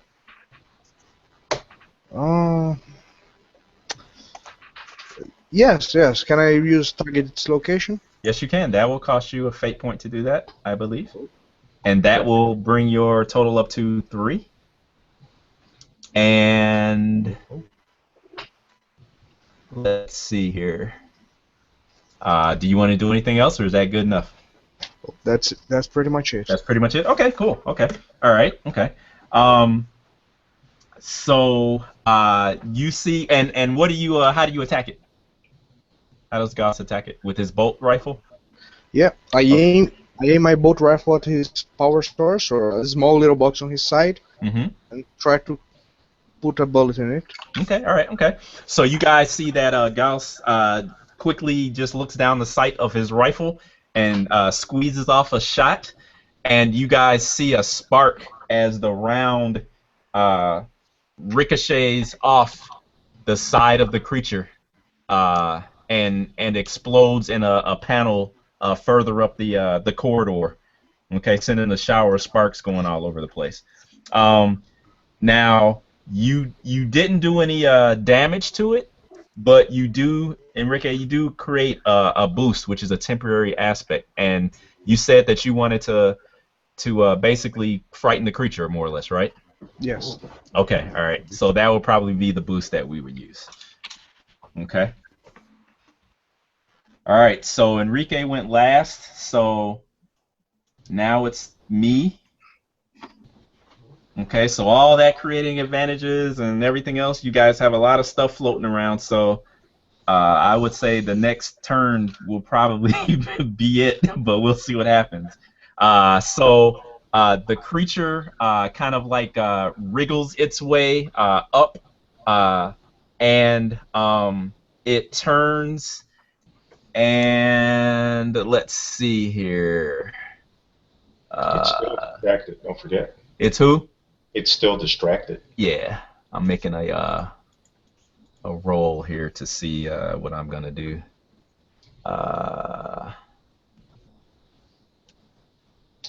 Okay. It whines actually, and bolts down the corridor away from you guys. Is there an opportunity to do a pot shot that's just running away before it goes around the corner? Sure, you can. Alright, so I want to do that. I want to use my Deadeye ability if I can after I make my roll. So I'm going to do a shoot.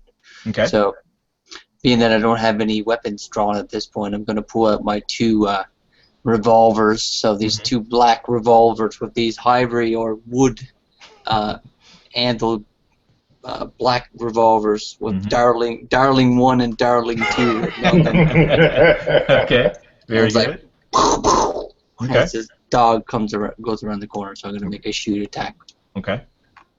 And depending on the roll, I'll add to it if I need to. So that's even. I got +3. I'm at 3 right now. 2 to good. Okay. You needed a target number of 2, so that's definitely a hit. Alright, so I don't know if the hit's just going to do the damage, yeah? Yeah, you got 1 shift over because you got a 3, as opposed to the 2 target number. So you're going to do 1 shift plus whatever your revolver does. You may as well use the frightened and distracted free aspects as well because it's going to be gone soon. That's true. That's going to bump it up 2 and 2. Yep. I'll do those, but they'll be gone then. So yeah, it won't matter. Yeah. But they're only relevant to this creature, right? Exactly. Yep. So I'll use those, so that bumps it up to 5. Okay, and you see, you take it out. So what happens? All right, so you see Ulrich after Gloss is doing his attack on it, and the dog gets up and runs away. I'm like, move aside, rookie. And right, he's an old man too, so I do have some measure of respect for him. Okay. But he's obviously not accustomed to being in these types of surroundings, so he's out of his element a little bit. So I kind of like just nudge him aside, and as I do, I pull out the 2 guns and just look down the barrels of these 2 guns at this whimpering dog as it runs with its tail between its legs, and as it's about to go around the corridor, I just like unleash the 2 shots, and it just explodes in like oil and whatever is synthetic. So is it? Okay. Is it synthetic? Yeah. So I just kind of like just eviscerate this thing as it goes. Okay. Down the corridor. And it slides up against one of the corridor walls, and comes to a stop. Knocking over a bunch of like furniture and stuff. Kind of, you hear it whine a little bit, and then it stops moving.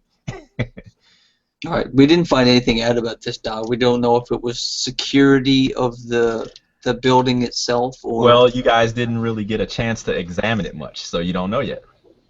But it might still have that memory apparatuses inside. Possibly, yeah. Alex. You're up. Yes. Check this thing out. Find out what it's why it was attacking, or even in this area. Surely our number 1 priority has to be retrieving Amadak. Whilst we delay here, he is moving.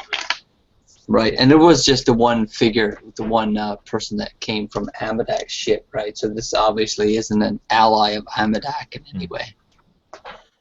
Given that he appears to have been subject to some form of experimentation himself, perhaps this thing is either a god or a result of a similar experimentation.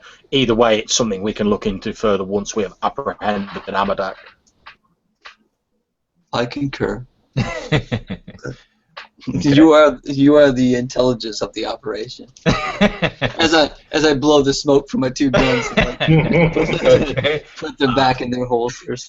and as you That's correct. yeah, I concur, huh? As Ulrich puts his honeys back into their snugly back into their holsters, keeping them safe, you guys hear a loud crunch, and the platform violently shudders, almost knocking you guys to your feet.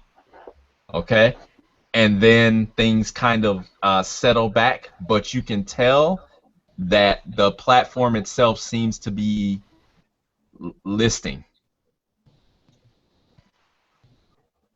It would seem that something has affected the stabilization boosters of the platform. Suggests we proceed with urgency. It has to be Amadak at the engineering bay. He's up to something. Let's continue to his previous position as quickly as possible. Okay. All right. So you. Oh, go ahead. Off we go. Oh. Okay. I thought were you going to say something, Jim, or no? No, can we like secure some type of vehicle, like a little golf cart or something like that? No, seriously. I mean, if it's a huge platform, I'm sure people don't walk from one side of it to another. You know, there We may need some be segways. Yeah, some segways. Okay, sure. Yep. If people are willing, I might have something to expedite our travel as well. So. Okay. Go. So you're not going to partake. Oh, So no. I start rummaging through. Oh. I give a black tooth green. I don't believe that's the sort of speed he was referring to. So my shaky hand as the previous stem is starting to wear off. Starting to wear off? Okay. Yeah, it's starting to wear off, so I start reaching in for something that will help us in this situation. Okay. So I have stems of various types. I have pills, I have inhalants, I have injections. Injections? Oh my God. I have all types. So the one in question, the one that would increase our speed, would be probably a inhaling device. So I pull out a little puffer. Okay. So a little solvent puffer thing. Okay. And I take a little hit myself, and I offer it up to the rest of the. Okay, so roll your resources again, and what you're doing is you're creating an advantage. No. You're creating an advantage called speed boost, or Sounds good. You're crazy. Roll well, because if you don't. The shivers are coming. Yeah, right. Speed for So that's a -1 plus. I'm at an even right now. Okay. All right. Okay. All right. So you didn't create the advantage. Okay. But can I invoke the? I've been here. I've done this. What aspects do you have that you could invoke that would? Oh, I want to invoke just that. Never met a stem I didn't like. That's fine. I've been here. I've done this. I've got fine. the most out of my drugs that have been in my possession. And that would give you a 2. Okay, sure. That's right. another fate point going. So I'm down to. That's a fate point gone. Okay, so that's a tie then. Okay, so that means you get a boost, 1 boost of that. Okay. Cool. That aspect. Yeah. Are boost additives? Can they add up to multiple boosts? Well, it depends. If I earned a boost earlier for a different action. Well, boosts are very temporary, so they only usually last right at the heat of the moment. Okay. So in this case, you took a shot of this inhalant, so your physical abilities are enhanced by this. So we could say, well, perhaps I could move a little faster. I may actually be able to pull my gun out a little faster. I may be able to, do this or do that. We got a little narrative freedom with it, But so we'll just say that the high that you have from this aspect it'll be just that. You'll just get your one shot at the boost, and then that's it. You know, we'll let it sit around for a little bit. Sounds good. That's fine. I don't have a problem with that. So as John suggested, we'll call it speed freak. Nice. That's the aspect. Okay. With one invoke or one boost. Okay. Okay. All right. So as you guys are moving, Ulrich is out ahead as usual, and you see that he's really almost pulling slowly ahead of you guys, as he really seems to be really anxious to to keep pushing the party forward. You guys can like hear furniture and different objects and stuff, kind of like bumping up against the walls or crashing as they kind of like teeter off of tabletops and things of that nature, as the whole platform, you know, seems to almost be, it's really a kilter, you know, and kind of even more unstable than it was before. As you guys leave the medical area and head towards engineering, you guys pass up basically a huge kind of like full size height and length window, basically looking out down to the planet below, and you can see that Amadak's ship has actually almost severed the cord or the line, the space elevator, you know, structure, the skeleton or the tether that goes to the surface below. It's almost cut it in half. You see that it appears to be like just a portion of the structure, barely connected, still holding the platform in position. You guys understand what I'm trying to explain? Yeah. Okay. Is there any weaponry on, as in the platform's weaponry, on this side that could feasibly target the vessel?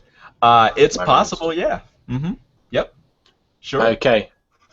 What I'm going to try and do is I'm going to try and get into the computer system, see if I can seize control of like a weapon on this side of the platform. Okay. Use it to destroy his ship before it completely severs us. Okay. Okay, right. All right. So you just have. Actually, you don't have to. Don't worry about rolling because you've been in there. You know the security protocols, so you're in, and you see that yes, there are some hard weapon, some gun points that you can actually direct at the vessel. Okay. In which case, what I'd like to do is I'd like, as well as sort of targeting him and doing the shooting, I'd like to suggest that as a compel, that after I've done this, because I've been in the system for so long, the computer system, I mentioned that the security protocols would sort of try and burn me out if I spent too long in there. I'm basically going to say that my character has to spend that long in there to aim the gun, fire it, and get shot. See? But then the compel will be effectively like burn out the sort of socket in my head, so until I get repaired, I won't be able to link into any further computers. Wow. Okay, that's going to be actually 2 fate points. One of them for the actual compel that you're in the security system for as long as you are, and then to actually give yourself more than anything else the consequence of burnt out socket, or however we want to call it. I'll give that to you. Okay. Do you want me to put that as a mild, moderate, or something? You can put that as a. I would say that probably a mild one, because that's pretty integral to your character. Added that on, and I've added the fate. What would constitute a severe then? Like. Oh, my legs have been blown off. Okay. Yeah. Gotcha. You'd probably be better off with that. I can carry me to the nearest computer. Exactly. I could drag your ass to the computer. Okay. So I'll plug myself into the system, and again, my eyes sort of roll back in my head as his body starts shaking, almost like he's having some sort of seizure. His muscles seem to like tense up, sort of pulling his arms towards himself as his eyes roll back in his head. Okay. Then as one of these lasers on the outside slowly starts to like swivel down towards the ship. Okay, so what are you other guys doing? while this is going on? While Alex is jacked in. I am keeping it. Well, I'm kind of letting my senses expand out and just making sure that we're not setting ourselves up for an ambush by Amadak. So once Alex jacks in and, we're waiting on him to gather the information or do whatever it is that he's doing, Amadak may jump from the rafters and start attacking in the shadowy corridor. So I'm keeping an eye out for that. Hang on one second. Did Alex explain in detail what his plan was, or did he just jack in and start going for it? Being that it's a... I think given that I'm almost as much machine as a person, I'd have gone, time is of the essence. I don't have time to explain this sort of stuff. It should be pretty obvious to them what I'm doing. After all, why wouldn't they be able to work it out? It's an entirely logical plan. Okay, all right, okay. No one would be able to understand him anyway, even if he were to explain it. So I don't know. Maybe Gauss, he's an engineer. So okay, okay, all right. So there you go. So Kane is just trying to basically stay on watch more or less as Alex jacks in, and then so what do we see Gauss? What's he doing as the floor, as he can feel the station kind of move underneath his feet and rock kind of back and forth? What's he doing? Well, right now he's really scared about his friend. He tries to support his friend's great weight in case he shifts, given that the platform's moving. So he tries to hold him in place. Okay, all right, okay, and then what's Ulrich doing? Ulrich's starting to feel the effects of these two huge stimulants he's taken in short order in the last 20 minutes or so. Okay. He's having a bit of a... I'm going to do a compel against my skeletons in the closet. Ooh, okay, so how's that work? What's that going to do? So as I kind of go into like a catatonic state from this overdose of these drugs. Oh boy, okay. Not pretty. So you see this blank look come over my eyes, and I'm kind of staring off into space, not looking at Alex or in the direction of any of my companions. And in my mind's eye, I'm gone back to this dark place. Just a month ago, I was on a mission to do an assassination for an ambassador for Delta Prime that was at this trade conference. Okay. So I'm sitting. I didn't know you did wet work too, man. Okay. Oh yeah, this is like. That's a spare time. Multitasking, man, multitasking. So I'm in my hand at the same time as I'm going through this flashback. I'm kind of like rolling around this trapezoidal shape piece of platinum. So this highly valuable piece of raw material. So I'm kind of like rolling this around in my hand as I'm in this catatonic state. Just staring off in space as these drugs go coursing through my hand. Okay. And in my mind's eye, I'm back to this platform as I'm looking at this assassination mission for this ambassador, right? So as I'm looking down at this platform, I've already set up the bomb on his shuttle ship that's going to take him back to his interdimensional or interplanetary ship. So I've already got to set up this assassinatory bomb. But so I hear him and his significant other coming out of the space dock going out to their shuttle ship. But what I don't realize is that they have their little daughter with her. This was never in the plans. And she's singing Ring Around the Rosie, Pocket Full of Posy. And she's running around her parents in this circular fashion. And then all of a sudden she drops down. And I'm sitting there with the detonator button. Should I do it? Should I do it? So she continues with a little song. So this song is constantly playing in my head, even when I'm not on the stems. So right now, for some reason, I don't know what triggered it, but all these emotions are going through me, and I'm like sitting there, just cutting that cat in a state. And so the button was pushed. Regret has stayed with me ever since, and I always hear this song playing in my head. So I'm sitting there right now with this piece of platinum rolling around in my hands, and the glint of the material is like flashing across my eyes as I'm staring off in this blank space. Nice. Okay. All right. And this song is playing in my head. Okay. Cool. Okay. All right. So go ahead. That you get the fate point for that compel then, and the nice story. That's great. Yeah. Not nice. Not nice. Well contrived. How about that? Alright, That was a good cool. story. Great story. So John, Alex, without any kind of issue or hesitation, is able to bring the guns online, and they obliterate the ship. Yeah, they just take it out. It just disintegrates basically.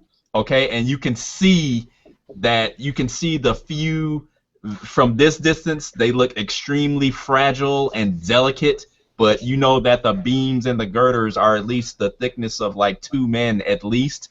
But they just look, in the situation that you guys are in right now, they just look like strands of like hair almost, barely holding the station, intact, to the planet's surface.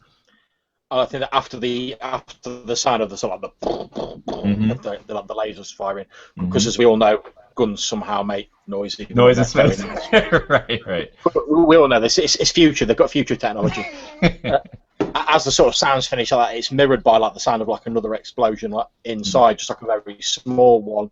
And Alex sort of like reels backwards, sort of pulling the cable out of the thing. It's just like a shower of sparks. Oh. It erupts from basically his face, and he sort of staggers backwards, almost like the robot out of Lost in Space, with his arms sort of waving about, and then just sort of like crashes down to the floor. Sort of like making it a strange sort of noise. Okay, Enrique, you feel this massive weight that all of a sudden is in your arms as Alex goes limp. What do you do? Well, I try to hold him. That's not gonna go well. Okay. All right. You feel that his weight is slowly, bringing you down to the floor. Are you gonna go down with him, or are you gonna just drop him like a sack of potatoes? I try to put his weight on my shoulder. If it's still too much, I'm gonna try to ease his falling. Okay. All right. Okay. All right. Okay. That's fine. So all of this is pretty much happening at the same time. Jim, make a what would basically be, would it be like almost like a psionic or a psychic notice? Are you able to like detect? Is that just to detect like surface thoughts, or are you able to detect even more than that? Well, the mind probe is me detecting targets' aspects. Okay. So I can basically see what their aspects are. Okay, that's not what I'm looking for. Okay. Yeah, I don't have a true, like telepathic power. Okay, so I just check, is that connected with my character's current position? What's that?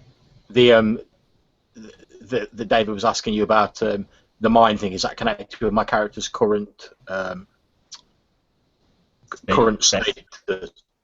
Because I was going to say, if it is, then obviously I have actually just got the new aspect of burnt out computer sockets as a consequence. Right. So that is actually detectable via the mind link thingy. Are you able to detect that he's got something going on? I guess that's what John's asking.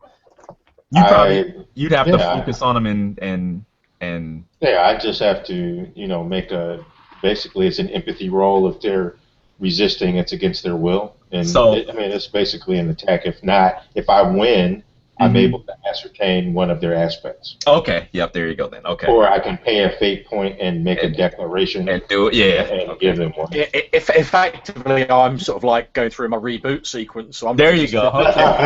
Okay. There you go. Yeah. There you go. Okay. All right. That's fine. So Jim, when you said that Kane was kind of keeping watch, so to speak, that's what I was kind of getting at. Is this just using his typical human or normal notice abilities, or is there something deeper to it? Is basically what I was asking. Well, like I said, when I was designing the extra, I didn't make it so that he was like supersonic. He has no psionic radar of sorts. Right. Okay, that's fine. Okay, that's fine. Okay, all right. you hear movement coming from the corridor from medical behind you guys, essentially. Kane does. Okay, what do I see? As you kind of crane your neck and look, you see that there appears to be multiple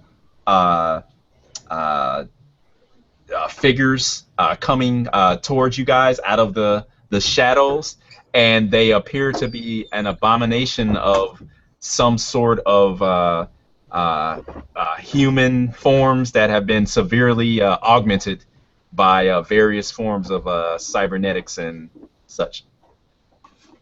Okay. Are there? I mean, how many are there? A handful? Yeah, More than a couple? there appears to be more than a small crowd. How about that? Okay. Are they armed? You don't detect any armaments, but you'd see nothing but kind of like you also don't see any kind of humanity in their faces, if that makes sense, as they quickly move towards you guys' position. Okay. I'll yell out. All right. So as What do you yell out? Ah! Ah! Okay.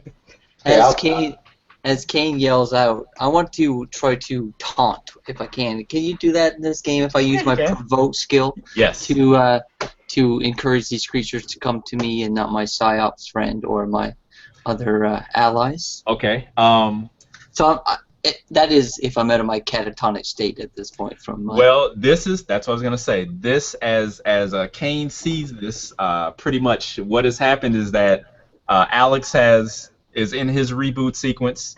Gauss is trying to, has just lowered him down to the floor.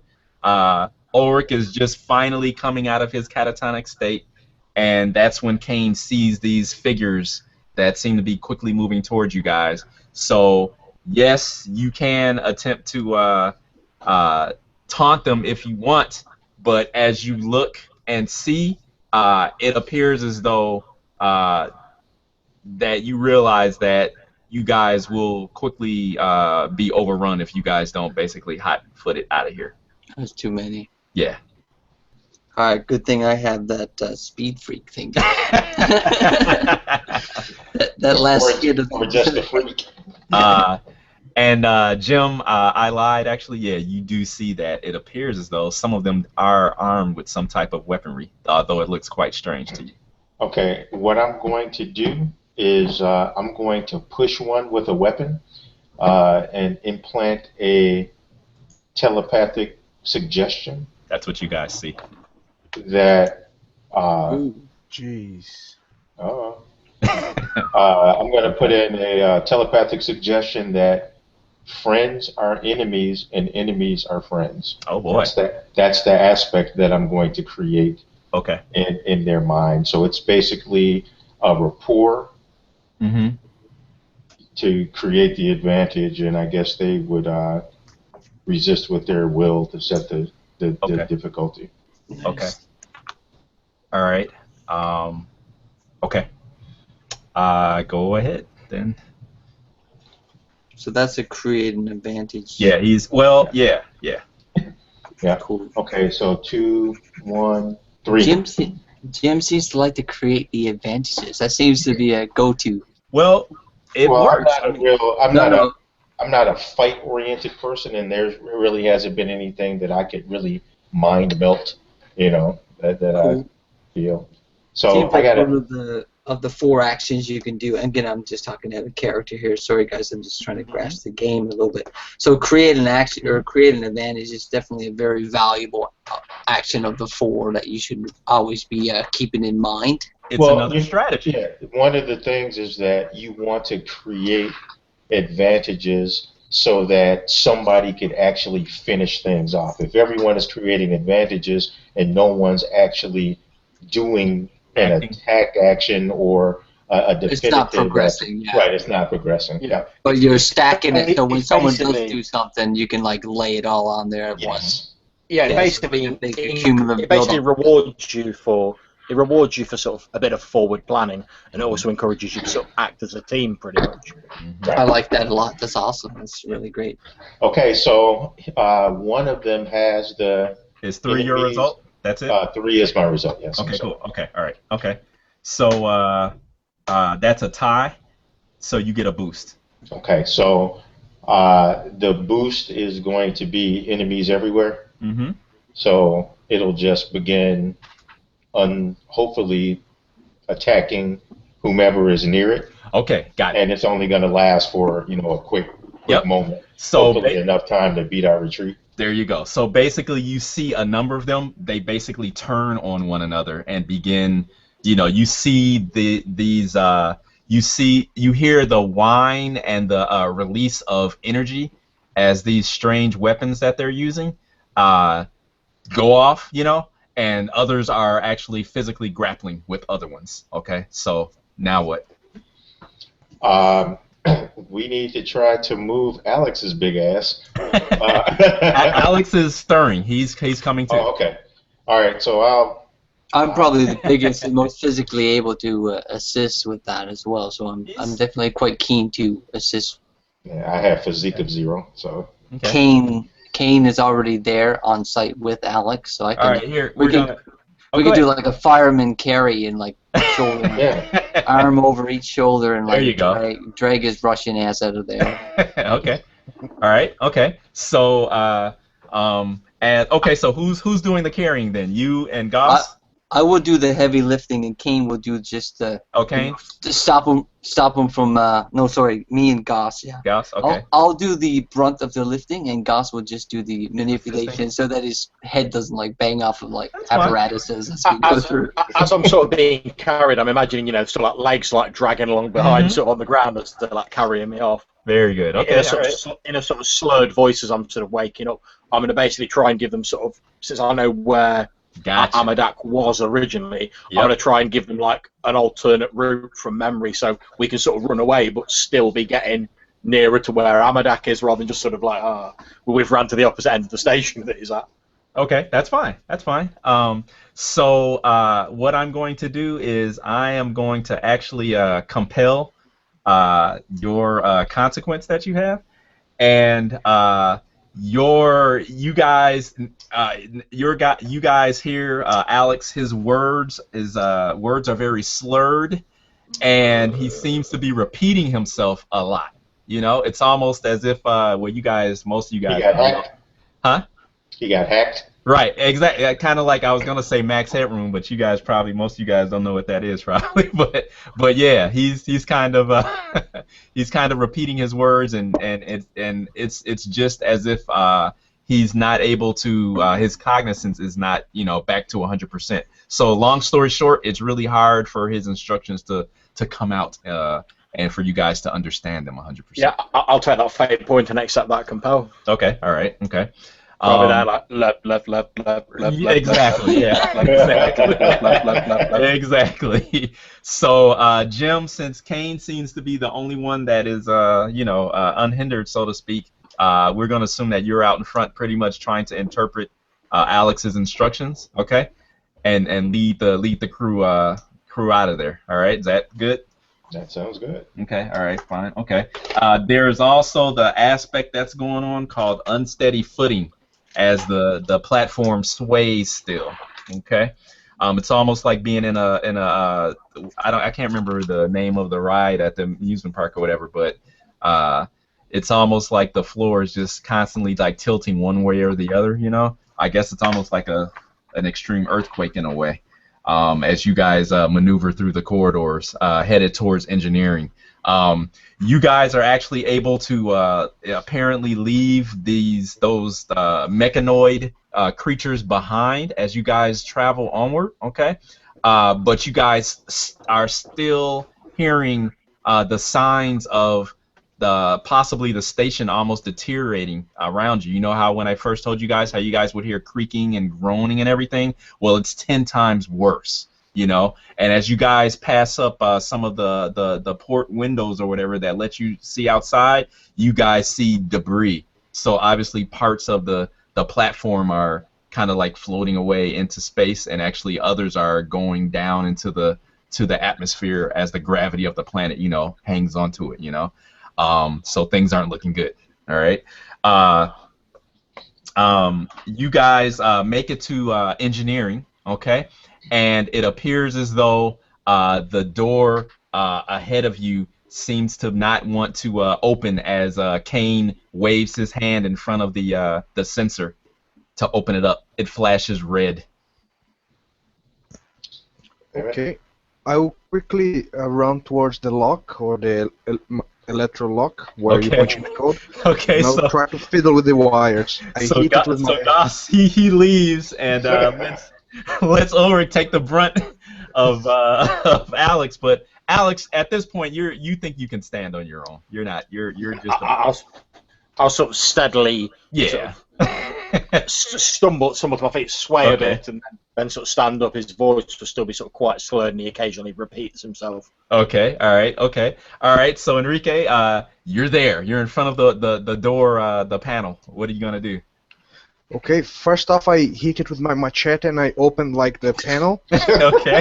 There you and go. I take like a small wire cutter I have. I start cutting some wires. Okay. And start like making like makeshift connections. Okay. Cool. Okay. Quickly. So here's what's gonna happen. You're gonna need to get 3 successes. Okay. And as if we're watching a movie, you guys see. Or Don't the cut the red wire. right. No, you guys actually see that and I'll call them mechanoids because that's what came in my mind. You actually see that they are still lumbering up the corridor behind you guys, and that basically this is a race against time. So can I make a roll to give our would-be lockpicker an advantage, since obviously I'm familiar with technical systems and I now seem to be able to actually stand on my own and speak. So I'll bet, although I'm not sort of up to actually doing it myself, I can sort of tell him which wires to cut and whatever, just using my knowledge. Yes. And as Alex lumbers forward to help Octavian with his task, I'm kind of like trying to make a physical wall barrier with myself and my 2 pistols with these mechanoids that are approaching. So I'm kind of like the barrier between the boys. So are you going to try to physically hold them back, or are you going to, what do you, I don't understand. I will shoot them as they approach, but okay. I'm just making sure even if they overcome my shots, they have to go through the physicality that is me before they get Okay, so hang on, John, hang on. So basically, Troy, what you're doing is you're actually creating an advantage as well. Flesh wall. Well, I mean, you're basically, as you see them coming, you're going to take shots at them. Is what That's right. I'm definitely going to take pot shots as they approach. Okay, so that's that's pretty much a. You basically want to have what do you want to call it? Covering fire. Yeah, we could call it. Covering fire is good. Yeah, that's fine. So you want to do that, and basically what I'll do is that your target number is that you're going to have to beat whatever their kind of like physique is to kind of represent the mass of them, moving towards you. Okay. There's an abundance of them, so I'm just trying to slow their progress. More so than take out individuals. That's fine. Okay. Hopefully, some of them will trip over the fallen comrades and like slow the onslaught to give these guys, Enrique, a chance to get done what he needs to do. So we'll. Gauss used to always say that locks hold no secrets from him. That's right. That's right. Yeah. Now's your chance to prove it. So let's see. Let's do this in order. Let's do Troy first, then John. We'll do you, and then that'll all be set up for Enrique to do his thing. Jim, is Kane doing anything? Well, as I'll support Ulrich. So as the mechanoids are moving in, I'm going to reach out and see if my mental assault will work on them. Okay. To help give Alex and Gauss time to circumvent this lock. Okay, so and how are you going? Are you going? Is this basically a assist to him, more or less, or what? No, it's a mental attack. Oh, you're actually going to do a mental? Okay, all right, okay. All right. Is this? Are you creating advantage or anything? Or are you actually just doing a mental attack just to see? I do a mental attack to see if it. Okay, gotcha. Okay, all right. Okay, so we'll do Troy, then we'll do you, Jim, then we'll do John, and then we'll do Enrique. Okay, so Troy. All right. So with your shoot, you want to create what was it? Covering what was it called? Covering fire. Covering fire. Okay. All right. Well, Covering fire. So I can't invoke that because I'm trying to create that with. Well, you have to create it first. Yeah, you have Okay. to make it. You have to make it so first. Okay. So with my shoot, I'm at +5. Okay. All right. Okay. That's without invoking anything. That's just straight up. Okay, that's fine. That's fine. Are you done? Is that it? I would really like to create as much advantage here Okay. or So what with else? style as possible. What else do you want to do then? Well, I can do dead-eye shots, so I can like shoot at the kneecaps of some of these mechanoids and try Now- to create a wall of mechanoids so they can like crawl over the fallen comrades to get to. Now, where- Deadeye. Okay, yeah, to create advantage. There you go. Okay. Dead-eye says +2 to create advantage Yep. when you. There you go. Okay, so that'll give I'm you up what? to +7 at this point. Okay, so you're at 7. Okay, is that it? Are you good? Should I go further, fellows? I don't know. The only other thing I have is Heavy Hitter, which lets me create. If I succeed with style, and that's only on fight though, so Yeah. that doesn't. So that's all I got. Okay, all right, that's all you got. Okay. Well, don't forget that you're still stemmed up. Oh yes, You got- I do still have you got the an- focus. you got an You want to invoke. use that? You could spend your speed freak. You want to use that, Sure, or why do you want not? to save it for later? No, I'll use it now. I'm all Okay. about now, man. Okay, so No, that I'm at- boost is gone then. Okay. I might not get another golden opportunity like that, so that I'm at gets you up to 9. Okay. All right. Okay. All right. Now are you done? I do That's know. impressive. Let me see if I got something else here. That was my pick-me-up. Yep. Dimly lit corridor. These things are probably not. They probably Nah. have dark vision of some sort. Right. Yep. And my speed doesn't really work because I'm sitting Well, here you shooting could, these you things. could unsteady footing. You could.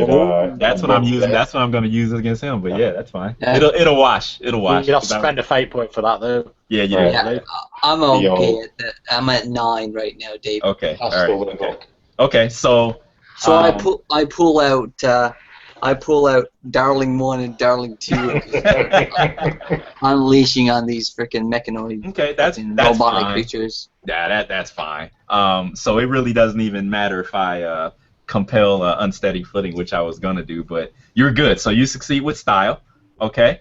So you create that aspect, and you get 2 free invokes of it. Okay. The covering fire. Covering fire. Yep. And then what's your shoot skill normally?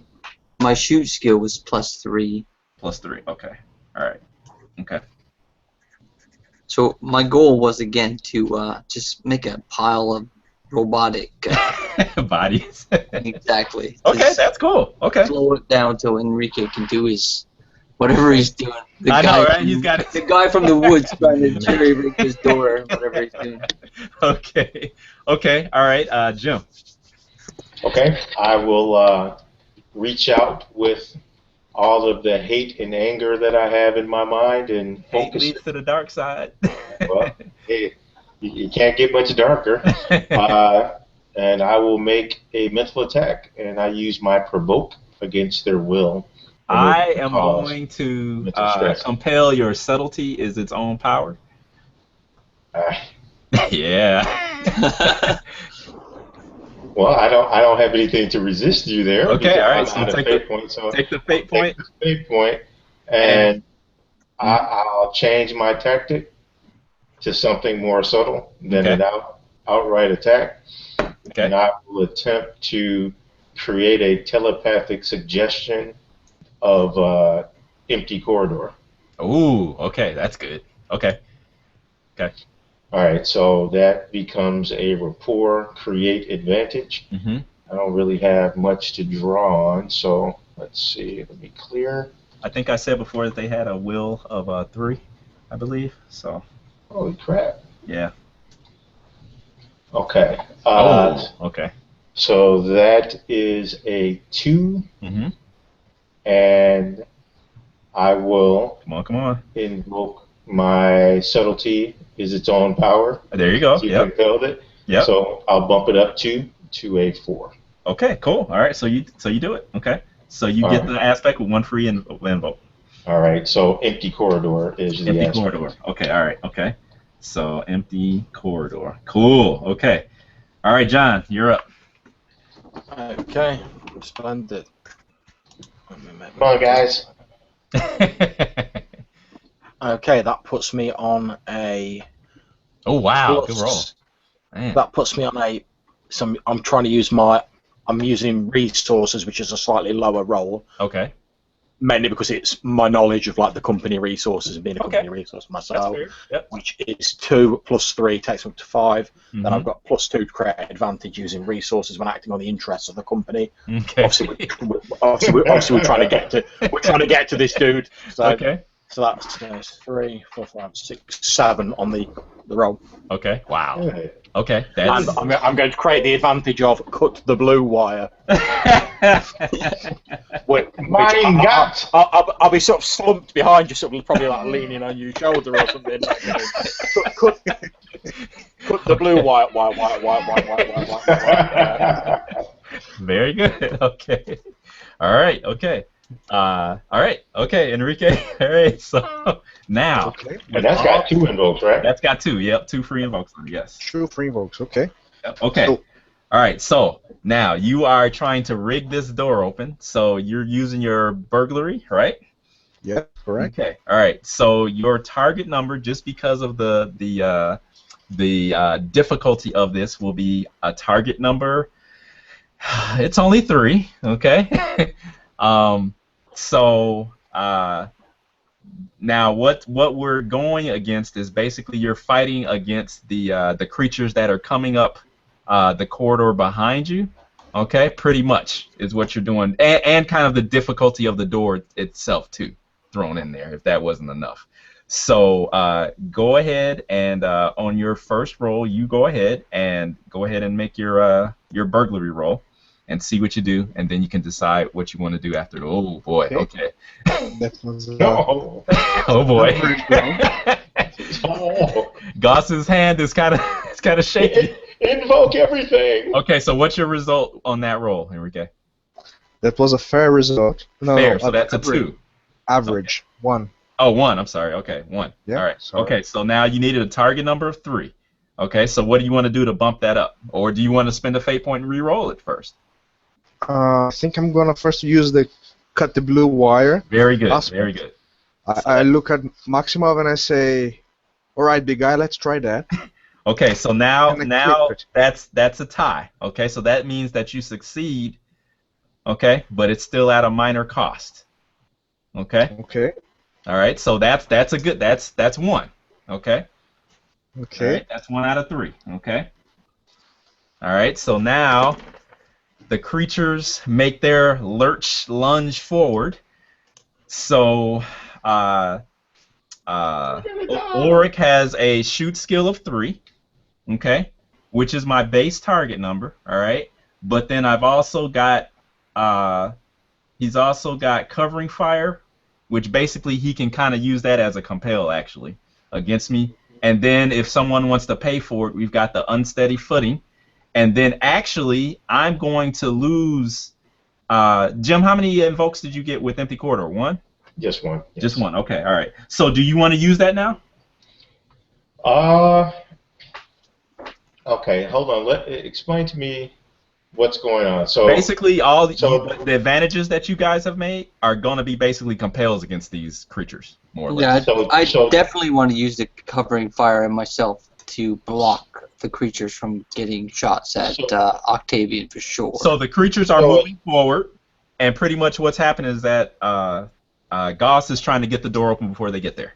Is Troy's covering fire being overcome by them? Yes, they're trying to push forward. Yeah, so they have to overcome his covering fire in order to get to us to attack. Yes. And then there's also the mental suggestion that you've thrown in there of empty corridor, because if the corridor's empty, They're Why not did they? Right. motivated to come forward. Exactly. Right. So I'm going to cash in one of my covering fire in free invokes But to. the corridor is empty. I don't have to invoke it. That's established. Okay, so It's not I invoke it to make it empty. If there's they have to overcome that with their will in order to do that. Okay, right. all right. Okay, so then that supersedes everything then, basically. Right, and then what I can do is I can use the invoke to increase the difficulty. Yeah, well, I can invoke that for because basically it's going to be an opposed roll. Yes. And they need to overcome it. Yes. And so you can kind of compel that. Right, I can use it. All right. So what is your what's my target number? Your target number is going to be my rapport. Okay. Which is fair. Okay. And so I'm going to invoke so it's going to be. I didn't roll yet. No. No. What I'm invoking is to increase the difficulty. Oh, okay. The overcome roll. Okay. So it'll be a overcome 4. 4. Okay. All right. Cool. Okay. So they have a will of 3, and there you can see their eyes, and some of them have like some of their eyes have been augmented like with lenses, and some of them have like it looks like possibly like motion detection or heat detection or could even be pheromone detection. You don't know. They're all pretty much like a mishmash of various kind of like experimentations and things. Okay, so 4 target number you said. So exactly. So I tied. I got a 4. Okay. So they didn't overcome. Well, a tie, since I'm the active, since I'm doing the overcome, I tied, so it counts as a success with a minor cost, technically. Which in this case, we'll have to say that, yeah, the way I did this is kind of awkward, but we'll say that they don't, because it's not a true success. We'll say that they aren't able to. Well, they definitely don't. They do shake off the suggestion, but the minor cost is that they mill around in the corridor and they don't make any progress towards you guys. How about that? So you're doing a challenge as well. I mean, challenge in the background too. Exactly. Okay. Yeah, I'm kind of. So they don't make any progress. No. Okay. So you guys are one ahead, basically. Long story short. Because they had to waste their turn to overcome. Exactly. Okay, got it. Exactly. Yep. I see where you are. Okay. All right. Okay. So the other blue wire. Okay. All right. Okay. So right. So next turn. Is anybody else doing anything? Everybody's pretty much holding their position except Enrique. Are we focusing in on him? Is he the narrative focus still? Sure. Okay. All right. Okay, Enrique. Target number of 3. Do your magic. Make it count. Okay. That was a target number of 3, a tie. Okay, all right. Do you want to invoke anything to boost it up? Yep, I'm gonna look at Asimov again and snap the other blue wire. You sure, right? Okay. Okay. All right. Okay. Blue is my favorite color. Right. Okay. All right. So now, Troy, the creatures are moving forward again, and Ulrich starts opening fire. So they need to overcome his covering fire in order to, and we'll just say that you are hitting the creatures, and you see that there are bodies slowly accumulating, in the corridor as they're slowly pushing themselves, and they begin moving forward again once they lock onto you guys' position. Okay. So I've got a base target number of 3. Now, do you want to use any of your invokes of covering fire to boost my target number up? I indeed. Yeah, I have 2 free ones, so I will use one. Good. Okay, all right, because you can only I can't use one stack. at a time. No. Okay, cool. Yeah, that's right. Okay, all right. So that my empty corridor is gone, right? Yes, that's gone, Joe. Yeah. Yep, because you used the invoke and everything. Yep. Okay. Now this is just against you, right? This is not a physical attack for myself. No. I just gotta roll this and try to beat your 5, which I'm sure I probably won't do. Cool. But is there anything I can invoke to do it? I can invoke quality visual sensors. I'll invoke that. So Troy, you'll get a fate point. I may not need to do it, so hang on. Let me roll and see. No, I don't need to do it. Oh my god. Really? Okay. Okay. He's a next year's model. Right. Okay. So. It's one of those fuck you gym tech. So with a surge, they move ahead as they quote unquote smell blood, and they start coming up the corridor, almost like howling in anticipation of adding some more fleshy beings to their population. Okay, so 2-1. Okay, so next turn, Enrique, it's you. So there's two got over the wall and are upon me. Is that what you're saying? No. You guys are 2 successes to their 1. So if he can make this next success, you guys are in. You guys are in there. Gotcha. So cut the blue wire is all gone, right? Yeah, he has to pay for it if he wants to use it. Everything, yeah. And there's 1 covering fire left, free invoke. Okay. And there's also one we know where you are. Oh yeah. And I have nobody beats up my friends but me, so I can still put my body in front of Enrique and the if it comes to that. Okay, cool. Okay, so I got a great success. Great success? Excellent. There you go. All right, there you go then. Okay, so it doesn't matter what they do. The door. Okay, so Enrique, what happens? Basically, I start like sparks start flying off everywhere as I cut the blue wires and connect another ones and the yellow ones and the green ones. Then I start hitting 2 blue wires, giving static, and the door starts slowly opening. Okay. All right. Okay. All right. So as the door starts slowly opening up, you guys can start squeezing through. Okay. Can we close it? There you go. That's the issue. Okay. He got a 5, so that gives him a. I'll say that he has a boost, so he may be able to put an aspect on there that may help you guys out if he wants to. But you guys can get through the door. As you guys start going in, and I guess Ulrich would kind of be backing in, his gun's still out, you guys can. You guys see that you're in engineering, and in actual engineering, there's a you guys can like see that you're in the central hub of the platform, and that there's actually within the I guess nacelles, is that right, Jim? Of the station itself, pretty much the power or the nerve center of the station itself, you see that actually beneath you guys are kind of up on a platform. Beneath you guys see the skeletal structure of the actual space elevator that's leading down to the planet's surface. There's also like other you can hear like the whine of all types of like magnetic servos and everything else like that would, you guys know, that would like control the gravity of the station and everything, and pretty much all of this is kind of like the nerve center of the platform. Okay. Making his way towards the access, it's kind of like a catwalk to the space elevator. You guys see Amadak, okay?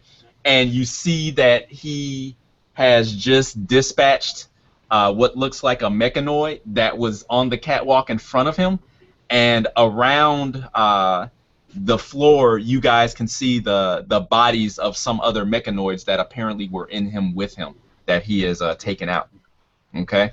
We know where you are! You guys see that he has a. You guys see that he has a what looks like a type of like a piece of metal, something he just maybe picked up or something, and he's using it as a club, and you see he's just like kind of like whipping it around at these mechanoids, and just like you guys can even hear from this distance the bang and the clang of metal upon metal as he's just kind of like brutally just kind of like knocks them to the side. This guy's about like maybe about 6 feet tall, you know. He's wearing what looks like to be kind of like a ripped kind of like jumpsuit, you know, that's orange and black, and you can kind of like see the shine of his bald head, you know, as he's sweating, and you can like see the muscles in his back, you know, as he's just like physically just like knocking these things around as he's trying to make his way to the space elevator. What do you do? Can I make a create advantage roll here? Yes, you can. The idea of what I'm going to try and do is, since like as we know my actual computer socket is burnt out. Yes. What I'm going to do is I'm going to pull the power cell out of my cybernetics. Yeah. Which normally is obviously very stable, and it's got all manner of sort of contingencies built in to prevent it sort of having any unpleasant sort of overloads. They're detached from all that. My plan is basically to almost like a sort of improvised grenade. It won't actually do him any damage, but sort of throw it on the ground in front of him. It'll sort of go up with a load of sparks and a big bright flash to basically create an advantage of like shell shocked or something similar. Very good. Okay. And just so you guys know, he is in the next zone, so to speak. You know, so if you want to get to him, it'll take an action for you guys to actually get over there to him. But you can throw stuff. He can be shot. You know, whatever. Okay. All right. Okay. And what else? What else? Anyone else want to do anything? I'll yell out his We name. do. We do still have the Amadak medical info free aspect there as well, so you guys can. Well, do we still have that information? If it was in Alex's brain, Alex downloaded it. I mean, that's a good point. He just made a bomb. Yep, that's a good point. Yeah, he did. He sure did. He just turned it into a bomb, a mind bomb. Okay. I'm going to try to mind probe him from here. Ooh, man. Okay. All right. And then Enrique, what's Goss doing? Anything? I think I'm gonna take a shot into his leg. Go. Try to, Okay. The advantage. Try to create an advantage, perhaps. Wounded or maimed. Well, just go for the damage. Yeah, if you're trying to actually hurt him and maim him, that's through damage. If you want to create an advantage, you would have to create something like aim shot, or taking my time, or got you in my sights, or something like that. Yeah, so I think I'm gonna take aim at him and Okay, there you a go. little boost to my damage. Whoa, God, John. How about more machine than man? How about loaning your dice out to the rest of your group? I would do, but unfortunately my dice are cybernetically implanted into it. Okay, all right. Well, that's definitely. I just project an image on the wall. Well, that's definitely with style, in case you didn't notice. But yeah, okay, all right. Okay. And what was that, John? What was the advantage? It's shell shocked. Okay. All right. Okay, Enrique. It will be your shoot skill, and you would have a target number of 2, and you just need to beat that. Okay, let's. Well, you try can that. tie it, but yeah, you can tie it, but better to beat it. Okay, no, that was a 0. Okay. So anything you want to invoke by spending a fate point? You could also use one of the free shell shocked if you want. Okay, yeah, I'm gonna try to. I'm just trying to take aim though. Yes. So how would shell shocked help you out if you're? Do you understand what that aspect means though? Or that advantage? Yeah, it means, would shell mean shocked? that he's immobile for a second. Yeah. Yeah. Just a Okay. split second. All right. Okay, yeah, I'm gonna use one then, please. Okay.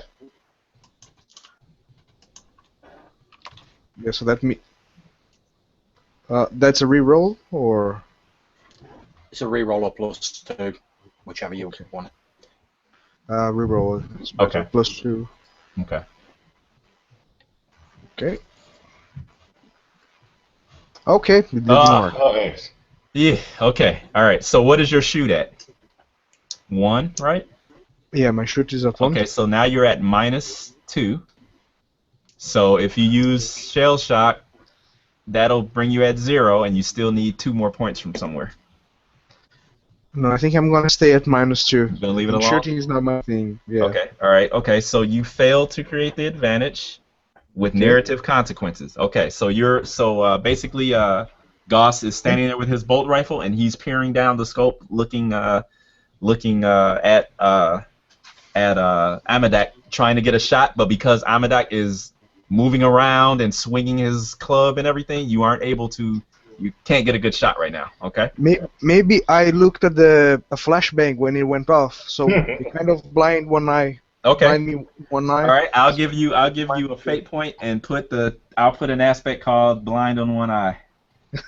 In one eye, rather. Thank you. Very good. Okay, with 1 free invoke, and then it'll just be a boost, and it'll be gone. Okay, all right. So Jim, you were trying to do something, and then we'll go to Troy after you. I'll step out, and I'll say, "You apes never learn." Say, "My power is the greatest power of all." Is that a taunt? No, it's it's a mind probe. So I'm using my empathy against his will. Ooh. And then what I'll do is I'll find out one of his aspects. Okay, all right. So and hopefully we can use it against him. So go ahead. He's afraid of mice, or right. Okay, so go ahead and make your roll.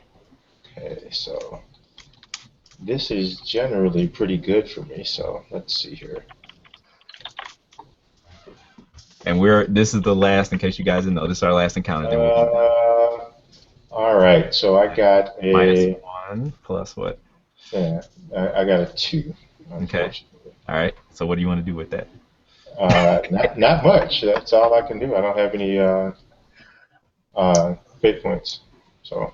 What? I haven't been compelling you? What? Okay. You gotta fix that too. Okay. I should point out maybe you can read his mind more easily because he's shell shocked. Is there still? There's 1 free invoke left on it. So, so the shell shock, as the flash of the bang goes off. I thought I gave you. Oh, you took that fate point from subtlety and used it. Okay. Yeah, I used it right then and there. Okay. So, all right. With his lapse in concentration, it allows me to more easily weasel my way into his psyche. Yep. So I will use John's shell shock. Okay. And that will bring me up to a 4. Oh wow. Okay. All right. Okay. Thank you, sir. And you will. Okay. All right. So what you are able to ascertain slip into his psyche.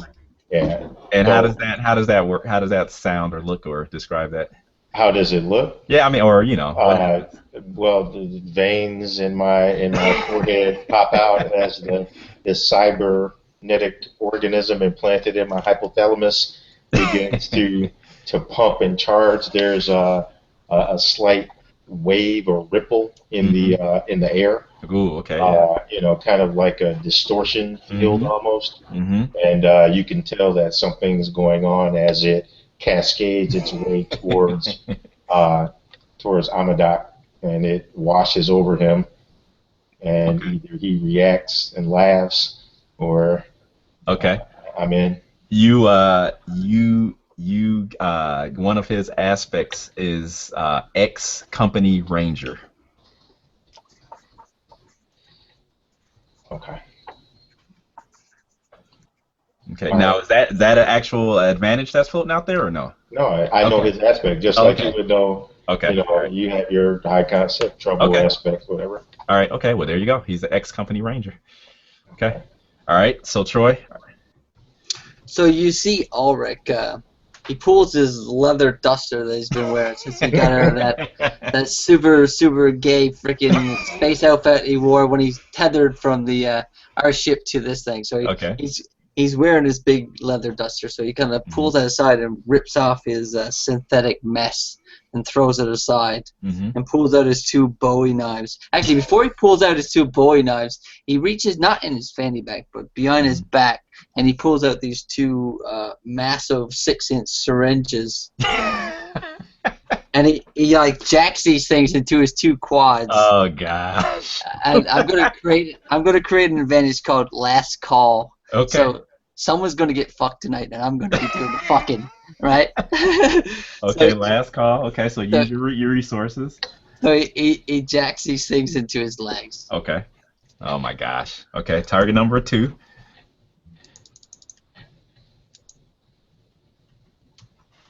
Did that come up? I just got 1 dice there. Yeah. You just got Right. one. Should I start over or just Sure, roll 3 reroll. now? You can reroll, man. Go ahead, reroll.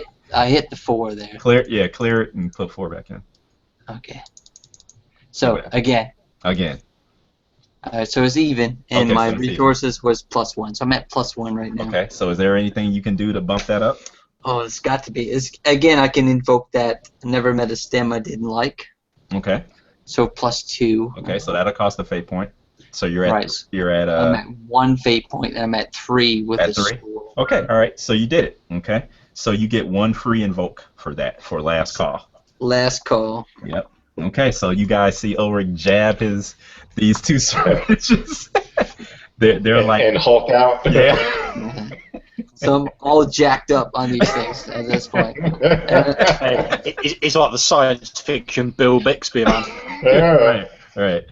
I've already had some like wicked flashbacks and Oh, stuff. man. So I want to get out of here as quick Oh, as boy. possible Okay. and get on the a vacation somewhere closer than this place.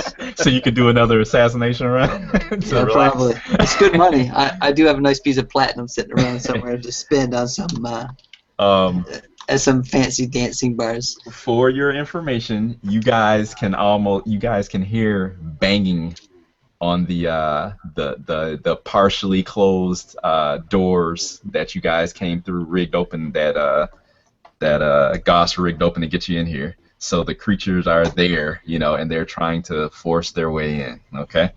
All right. I'm just going to pull out my tiny little pistol. That's pretty much all I've got left. I can do. Aim this tiny little pistol at him and Okay. firing off at him. Okay. Yeah, All you're right. too big. Less than You're too amazing. big to have a gun that small. And it looks almost comical in my giant sort of hands. Robbie, It's almost like it's almost like the little tiny gun out of Men in Black, only without the amazing. I was gonna say like a Pez dispenser or something, but yeah. Yeah. Okay. However, I do have a massive wad of fate points to blow through in my favour. Okay. All right. Okay. Okay. I'll make my roll first of all. Which Okay, I'm so- only on a +1 for shoot. So Okay. Well, what are you trying to do, John? I'm literally just trying to plug him in the head. I'm just trying to take him down. Oh, you're trying to take Amadak down? Yeah. Okay. All right. What I was gonna say then, he is now aware of you guys, okay, because of what the grenade that was tossed down there, that flashed at his feet, and also because of Kane's mental manipulation or invasion upon him. So you kind of see he whips his head up and sees you guys on kind of like the platform above or rather across from him, okay, and it looks like that he kind of like gives you guys throws a laugh your way, and redoubles his efforts to get past these last couple of what did I call them? Mechanoids. Mechanoids. Thank you. To get to the space elevator. Okay. All right. So now you guys can go at the top of the round, and John, you already were saying what you wanted to do, so you can go first. Okay. Make So my you want to shooting take roll, a shot which at puts him. me on a +1, so that would be +2 with my skill. However, I know where he is, so I'm using the free invoke to make that into a +4. I'm then going to spend a fate point because I'm cybernetically enhanced to take it up to +6. Okay. Then I'm also going to spend a second fate point because I'm as much machine as man to take it up to +8. Okay. And then, because I'm a result of a corporate intellect and physical enhancement program, I'll spend another fate point to take it up to +10. Oh my gosh. Okay. Is that it? Are you done now? No, I'll spend a fourth one because I'm attempting to return this investment to the company to take it up by another 2. So that's 12? Yep. Wow. Okay. All right. even though I'm afraid to do this because it's going to come back at me. But I will give you a fate point to compel the unsteady footing. All right. So the platform lurches, which will bring it back down to a 10. And I know, right? Isn't that crazy? And then I will roll. Wow. Okay, let's see. I should tell you, by the way, guys, if he somehow escapes this, that's all I've got. Right. That's it. Okay, so there's a 3. So with his athletics, what did you have? 10. That brings it to a 7. And then I will invoke his. I'll give you another fate point, John, and invoke his X. I'll pay a fate point. I'll pay a fate point to not take that. Oh, okay. All right. Okay. All right. So I'm invoking his ex-company ranger. Okay, and that'll be it. All right. So I believe that makes that's 9. So you still are 2 points, 1 point over me. So for me, creating that advantage, that is an actual action. That's all you get to do on your turn is create an advantage. Yes. Okay. One of the 4 actions is the thing. Yeah. Create So an John, was that correct? You had a 10 result? Yes, that's correct. Yeah. Hang on 1 second. Hang on 1 second.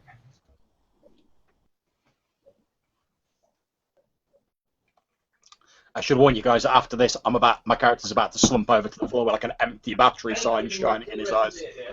Nice. You hear me? Okay. Yeah, I thought you were still up.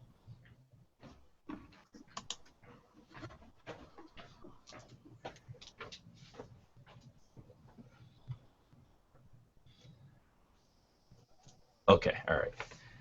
So was that correct then? Mm-hmm. Okay, so that means that you got 2 shifts over him. Yep. And there you go. Okay. So that box is gone.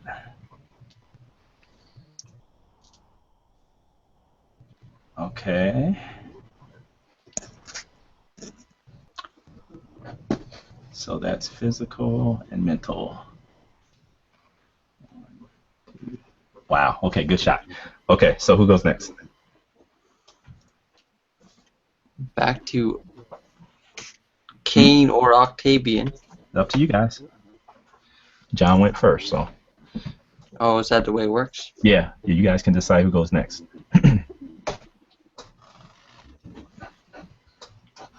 What do you got, Gloss? Well, I'm blinded in one eye, so right now I'm thinking of what I can do. You still can shoot if you want to.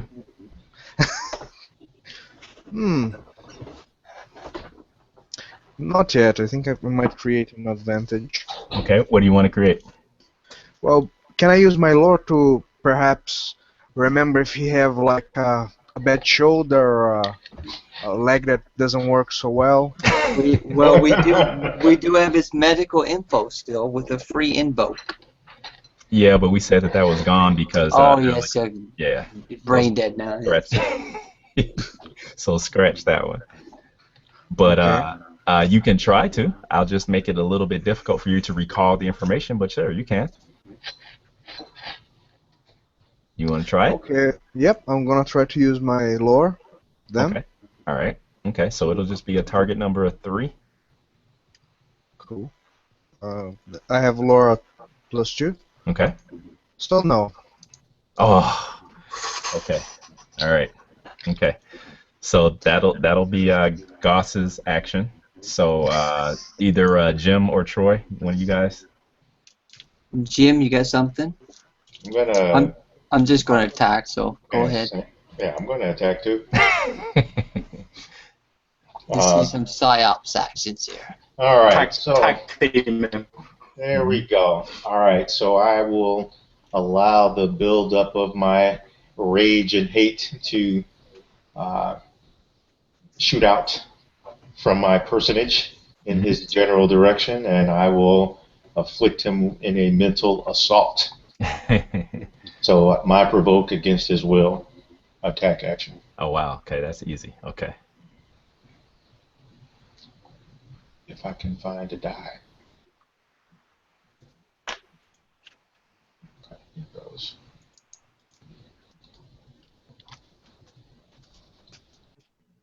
Okay. All right.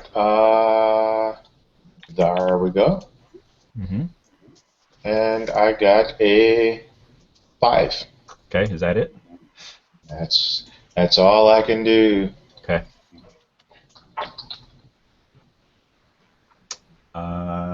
He's defending. Well, actually, no. You're attacking. So actually, that's a tie. So you get a boost. All right. So my boost is going to be dazed. Oh, okay. All right. So I'm going to. He's dazed for a moment. Okay. All out assault. Okay, Troy. Go ahead. So I had injected those 2 syringes into my quads, and you literally see my like friggin' lats and my shoulder muscles and everything like all jack up immediately. I didn't even have to work out to get this pump on. I just got like all hulked up. You work out. Okay. Yeah, so I'm going to use my heavy hitter. I'm going to use everything I have at this guy. Okay. But I didn't define what the last call would be. So what would be a viable boost for that? It doesn't. I mean, it's pretty. We know that it's a physical enhancement. So It's going to be. Sorry, go ahead. Yeah. You can use it. Yeah, I don't mind. Cool. So I'm going to use my blades to make it more viable instead of shooting attack. Are you going to run down there to get them? Oh yeah, I'm going to run as fast as I can, lunging forward with my 2 Bowie knives and try to Okay. So slice this thing to pieces. So since I said he was in the next zone, what we'll do is we'll let you invoke your last call, and that'll give you a movement bonus. Okay, and then you. Oh, go ahead. I do also have Speed Freak with 1 free invoke still. I forgot about that. But you can move one zone for free, though, right? Yeah, but then he'll just be there. He won't be. Oh, active. Yeah, exactly. Alright, so I got that adrenaline boost from earlier, that Speed Freak, so I'm going to use that to get to the zone. There you go. And as I approach Amadoc with, I pull out my 2 Bowie knives, and I'm like totally like saliva at the mouth and everything. I'm totally freaking out at this point. I got to get me some. So I got my 2 Bowie knives in hand. I'm gonna do a fight roll. Okay. Which is my great skill. So I'm gonna go ahead and roll that and see what I do from there. Okay. Sounds good. So that's 1. So I'm at 5 right now. Mm-hmm. I do have my last call, which I'm going to invoke with my last. And he's dazed. Yeah, and he's dazed. Use that. Mm-hmm. Is that a free invoke? The daze? Mm-hmm. Alright, so I'm going to use daze for +2. So that puts me at what? That puts me at 5, 6, 7. Did I get any free ones with the last call when I invoked it with advantage last time? 1. We didn't define. 1. So that's 7, 9, and I'm also going to use my last fate point to use heavy hitter, which with style on fight. Okay, that's what he looks like, just so you guys know. Oh wow. Okay. It's not that impressive. His arms are bigger than yours. The dude's wearing a diaper on his chest. Come on. Alright, so with my last, I'm also going to invoke my stunt, which lets me gain a boost or gain a full situation aspect with a free invoke. This is the one you made for me at the beginning there, Dave. Okay. When you succeed with style, right? Yeah, you gotta. Yeah. Let's see what's your. You don't have to pay a fate point. I'm at 9 right now. Okay. Yeah. All right. You don't have to pay a fate point for that. I don't believe. Yeah. No, that's a stunt.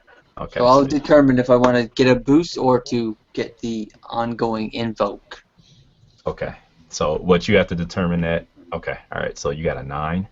So you basically run up to him and just try to shank him with your knives, your Bowie knives. That's right. Wow. Okay. All right. Okay. So he will turn as you. Actually, he's dazed. So actually, he tries to turn to meet your attack, but he's slow to do so, and not quick enough to raise the you see it's a big like it's a piece of just a big piece of metal he's got.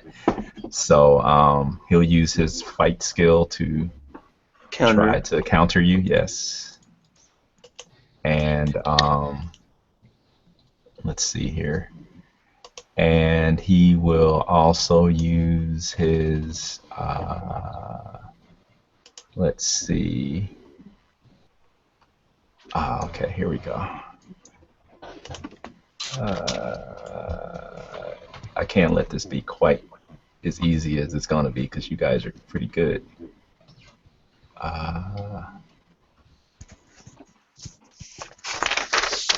Here you go. Okay, I got it. Page full of shit here. I can't even follow it. Okay, he can use that there. Full defense. Nah. Okay. All right. Okay. I don't have my armor on anymore. Remember, I ripped it off in a masculine gesture. In the roid rage.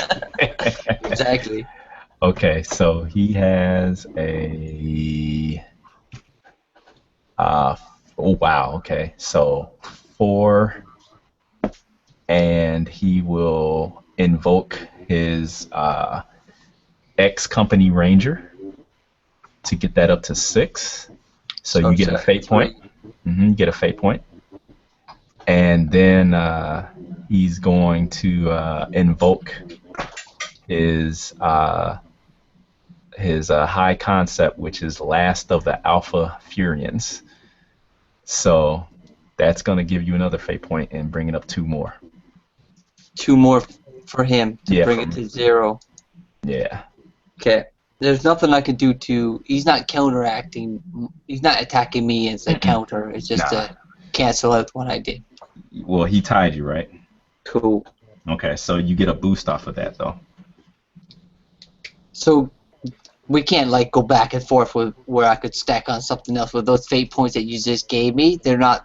You know what I'm saying? Can't use them now. You can use them on your next. Awesome. Turn Good or whatever. to know. But what's the boost that you get? So he kind of parries you basically. So I need to come up with the boosts. Alright, so we're fighting with knives and his pipe. And being that I'm a grizzled merc that's fought in many fights against dudes with pipes, I mean, I've been laying waste to dudes with pipes for a long time. This guy's so I know for next time that we engage that I'm going to get the upper hand. Tactical advantage. Yeah, exactly. His pipe defense is not going to play out 2 rounds in a row. Okay. I've seen what you got. I've seen what you got. There you go. Okay. Okay. All right. Okay. So it's his action, and since you're in his face, he is going to take that pipe and he's going to shove it where the sun don't shine. And let's see. I'm just going to use my roid race, which allows me to use my physique, my anal, my anal aptitude to fight off this pipe up where the sun doesn't shine, if you will. Okay. All right. Now remember, you are.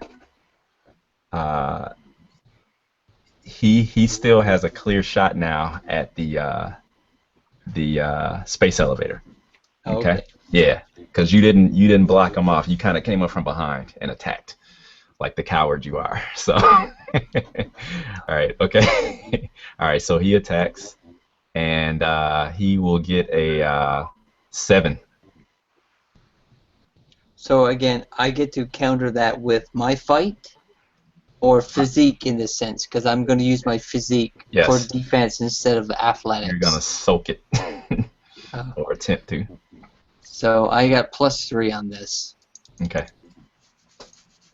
Holy crap. That's a 5 for me, sir. Okay. Got a lot of dice there, guy. You roll 4 dice. I think some of those were there before, but I'll re-roll it just to be sure. Okay. Thank Because you. I am seven beers deep at this point. Wow. Okay. All right. So, again, I'm at even there. I'm at 3 with physique as defense. Okay. So that'll be a success with style on you. You okay with that? You don't have anything you want to invoke to help you out? Oh, he's at success with style. He's really coming at me with that piece of pipe. Okay. Yep. What do I have? You have your tactical. You have your. I've seen what you are. What you. Oh got, yes. What you got. What you got? I'm going to use that as a defense to add +2. There you go. So what is that? Or re-roll my dice, which is not. Well, no. That's a free. That's a boost. So that's free. The re-roll, it costs you a fate point. Oh, I'm definitely going to use the boost for free with the +2 then. Okay, so what did that give you? Well, what was that? Well, he was succeeding with style, Yeah. and then I'm going to reduce that by 2, whatever the success was. Well, you're adding to your roll basically. So oh, okay, cool. So I'm at 4. Okay, so plus, I'm still plus physique was it? So I'm at 7. Okay, so you tied them. Yeah. So I could take a minor consequence or nothing. With the tie, I don't do any damage to you, but I get a boost this time. Cool. So I'm able to minor block them off with my blade. Pretty you guys much. doing dancing over there? I know, right? Right. So I'll say I got you off balance because he kind of gets you up against the railing to the catwalk, you know, and as you kind of look over your shoulder, you see that it's a mighty long fall, you know, down. So he's kind of got you off balance. That'll be his boost. Like it. Okay. All right. So which one of you guys goes first? I want to take a shot at him. Excellent. There you go. Okay. So. Okay, another good roll. Man, what are you doing? Okay. So I have -2. So can I use? Use a fate point to re-roll. Yeah. Or can you I use can. a fate point? Yeah, that's worth a re-roll. Come on, Enrique. Come on, man. Okay. That's our +1. It's better. Okay. Yeah, and You want to bump that up any? can I use a fate point to bump that up another 2? You So can that's a result of- you can invoke one of your aspects, or you can invoke an aspect that is kind of floating around right now. Okay. So there's shell shock. Oh no, that's not really. That doesn't. I think that's gone. Because that's gone. So I don't think there is anything. Footing. Unsteady footing. Unsteady footing. There you go. Yeah. Yeah. Use that. Would he have seen what I was doing in my combat and been able to use the I seen what you got? Nah, that was just a boost. So that's. Oh, okay, yeah, that's gone. That's gone. But unsteady footing works, and that'll bump you up to a 3. Okay. Yep. Okay. So that's pretty much what I do. Okay. All right. So let me roll against your 3. As you take your shot with your bolt rifle, crack. Ooh, and no. Nope. You actually miss. He seems to almost preternaturally know where the shot's coming from and steps to the side, and the shot whizzes in between his head and Ulrich's head as they go back and forth. Lucky me. Okay. All right. So who's going next? I will jump in and continue my mind probe. I need to see what it is about him that he's hiding that allows him to move with such supernatural speed and grace, and hopefully it's something that I can exploit for my team. Okay. So I will use my empathy, or empathy for those who really need to know. Resisted by his will. Mm-hmm. So there it goes. Ooh, excellent. 5. Okay. Is that it? Final answer? That's it. Okay. I am he without fate points. Okay, you do it. All right, so give me another aspect of this this freak. Last of the Alpha Furians. I'll give you that one. That's what I Road was to looking well. for. Yep. I was hoping to get that one. I heard it, but I couldn't use it because I didn't know it. All right, Okay. so Are you as So are you keeping this knowledge to yourself? well, right now, I just see the scenes of him being the last whatever developed him into being the Alpha Furian and what an Alpha Furian is and how he's the last and this, that, and the other. So, So basically, uh, you guys are fighting Riddick. In case you guys didn't know, that's what you guys are doing. cool. Okay. Can all I right, go? ahead. Can I go next, John? Yeah, It's, go for it's, it. it's going to be quick. So as I'm bent over, to Rio from this guy as he's attacked me and Hmm. he's mind probed, I'm going to invoke my own never met a stem I didn't like as a compel. So I'm going to have. I want to experience a withdrawal, or not a withdrawal Oh as boy. such, but Okay. I want to like vomit over the rails. I'm overcome by all this injections from my Okay. previous round, so All I right. want to like lose my turn to like be That's thrown fine. over Take the a rail. take a fate point for that. Cool. Okay. Who goes next? John or Okay. Joe? John. Yeah, John's the guy. Yeah. Okay, since you've described this guy as being sort of fairly near to the rails, is Mhm. it just like a sort of sheer drop down to the planet's surface over the rails? No, it's like more so like a 50-foot drop to the innards of the station. The guts down there. Okay, my plan is since we've basically been shooting like the shit out of this guy for like the last like, couple of minutes. There's like gunfire coming from everywhere. Even I've had like my poxy little gun. Okay. All to virtually no effect, and he's some sort of Khan-esque sort of badass who just seems to be able to like move with the flow of the combat and almost Mhm. avoid everything. As he Mhm. sort of steps back to avoid these frantic sort of knife fights that are going on near him, and the spontaneous bouts of shooting that are breaking out near him. Okay. What I'm actually going to do, since I'm pretty much running on empty now, and Mhm. since basically I'm sort of programmed by the company, what I'm actually going to do is I'm going to hurl myself bodily, just basically sort of throwing my body at him and try and pitch him over the side Oh while my like sort of gosh. body slamming into him, basically. Okay. All right. Just to basically to try and like use my physics. I'm aware that it'll probably result in me going over with him as well, but Okay. I'm just going to like hurl myself using my physique at him to try and like take him over the edge. Okay. So I'm hoping even he can't survive the drop with me Just landing saying. on top of him. Just saying, Dave. I'm already leaning over the rails. Hey. Okay. My arm might be dangling, ready to Alex. Okay. Just saying. Okay. All right. Go for it. Maps thing.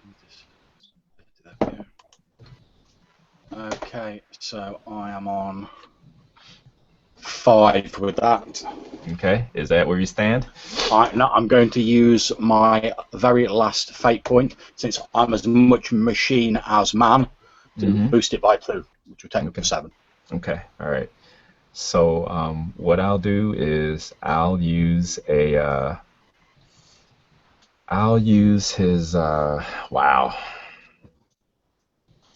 I'll use his notice to see if he actually can see this hurling mass of meat. To be fair, it's the only weapon I've got left, man. No, that's fine. That's I've thrown half my brain at him. I've shot him. Very good, very good. Okay, so 5, you said. All right. Yeah, it was 5. It's 5 before the +2, so it was 7 +2. Oh, okay, 7. Okay, wow, that's good. Okay. Okay, so you succeed with style because I get a 2 result. Over the edge you go, son. And yeah, and we'll say that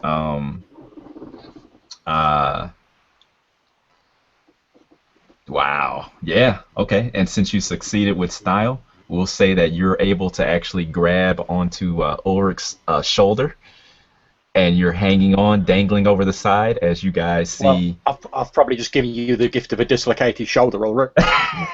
It's alright. I'm just busy with my other arm that's not dislocated, cleaning the vomit from my teeth.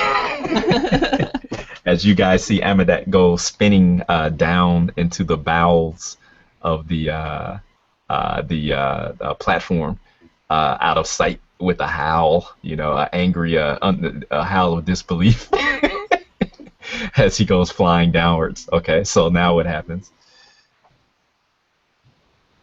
I'll run over there and attempt to use my spindly arms to try to help pull or, get a. Is there a tool or anything about a pole that I might be able to, wedge it to something to, there's something. I mean, if I grab Alex or if I grab Ulrich, then we most likely are all going to fall because most likely I'm not going to make any type of physique roll. Well, between between the three of you actually working, you, Goss, and Ulrich working together, you guys are able to pull Alex, over it in between the railing and get him up, just in time for the door behind you guys to burst and for all of the mechanoids to spill inside of the room. So basically, your choice is to fight the horde or to take your chances in the space elevator. Yep. All right, I'll run and I'll grab Alex's burnt out portion of a hard drive. Yeah. And run, pulling them towards the elevator. Okay, all right. And as you guys pile into the creaking and shaking elevator and the doors slide shut, you guys see the horde advance, and Ulrich punches the button and the elevator drops, down to the surface of the planet, and we'll end it there.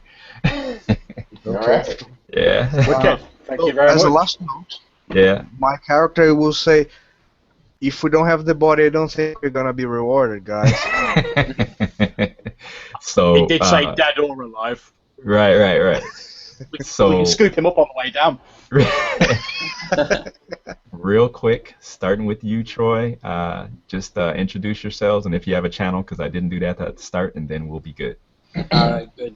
My name is Troy Spencer. I do have a channel. It's relatively new. It's called DMT Tabletop Gaming. I think I did just change the name recently. And I'm here from the RPG One Shot group on Facebook.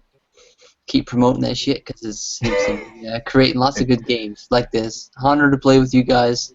Wonderful to play with you and Jim and John and you as well, Enrique. Thanks a lot. Cool. Okay, Enrique, you're next. Hi, my name is Enrique. I do not have a channel, to be honest. So. Shame on you. Yes. Oh, you're barred now. All right. Go ahead, Jim. Banned. I'm Jim, also known as the Chaos Net. I don't have a channel myself, but I will look at yours. I enjoy Fate. I enjoy Marvel Heroic, Cortex, 5e, a number of if it's out there, I've played it most likely with David Sims, who I've gamed with probably the past 20 plus years. Oh, you guys are Chicagoans, yeah? Yeah. You guys are like home group boys. Yeah. That's awesome. Hopefully we can get some messages out for some games through the One Shot group, and we can continue to get people who actually just want to have fun, no elitism or anything like that. Yeah. Just get out here, roll some dice, have a good time, and there you go. Okay, cool. Enrique, did I cut you off? I'm sorry.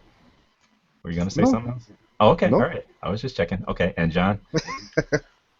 Okay, I'm John. Red Dice Diaries is my YouTube channel. I'm over here in the United Kingdom.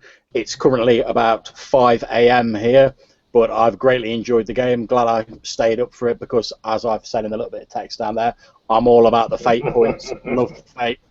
Thoroughly enjoyed the game. Well worth staying up until this ridiculous hour of the morning for. I had a great time. Thanks very much, David, for running it. Love to get in another game with you in the future. Okay, And thanks very much to all of you guys who were playing as well. great game. Absolutely. And John, one day we're going to have to entreat upon you to run a Fate Accelerated game.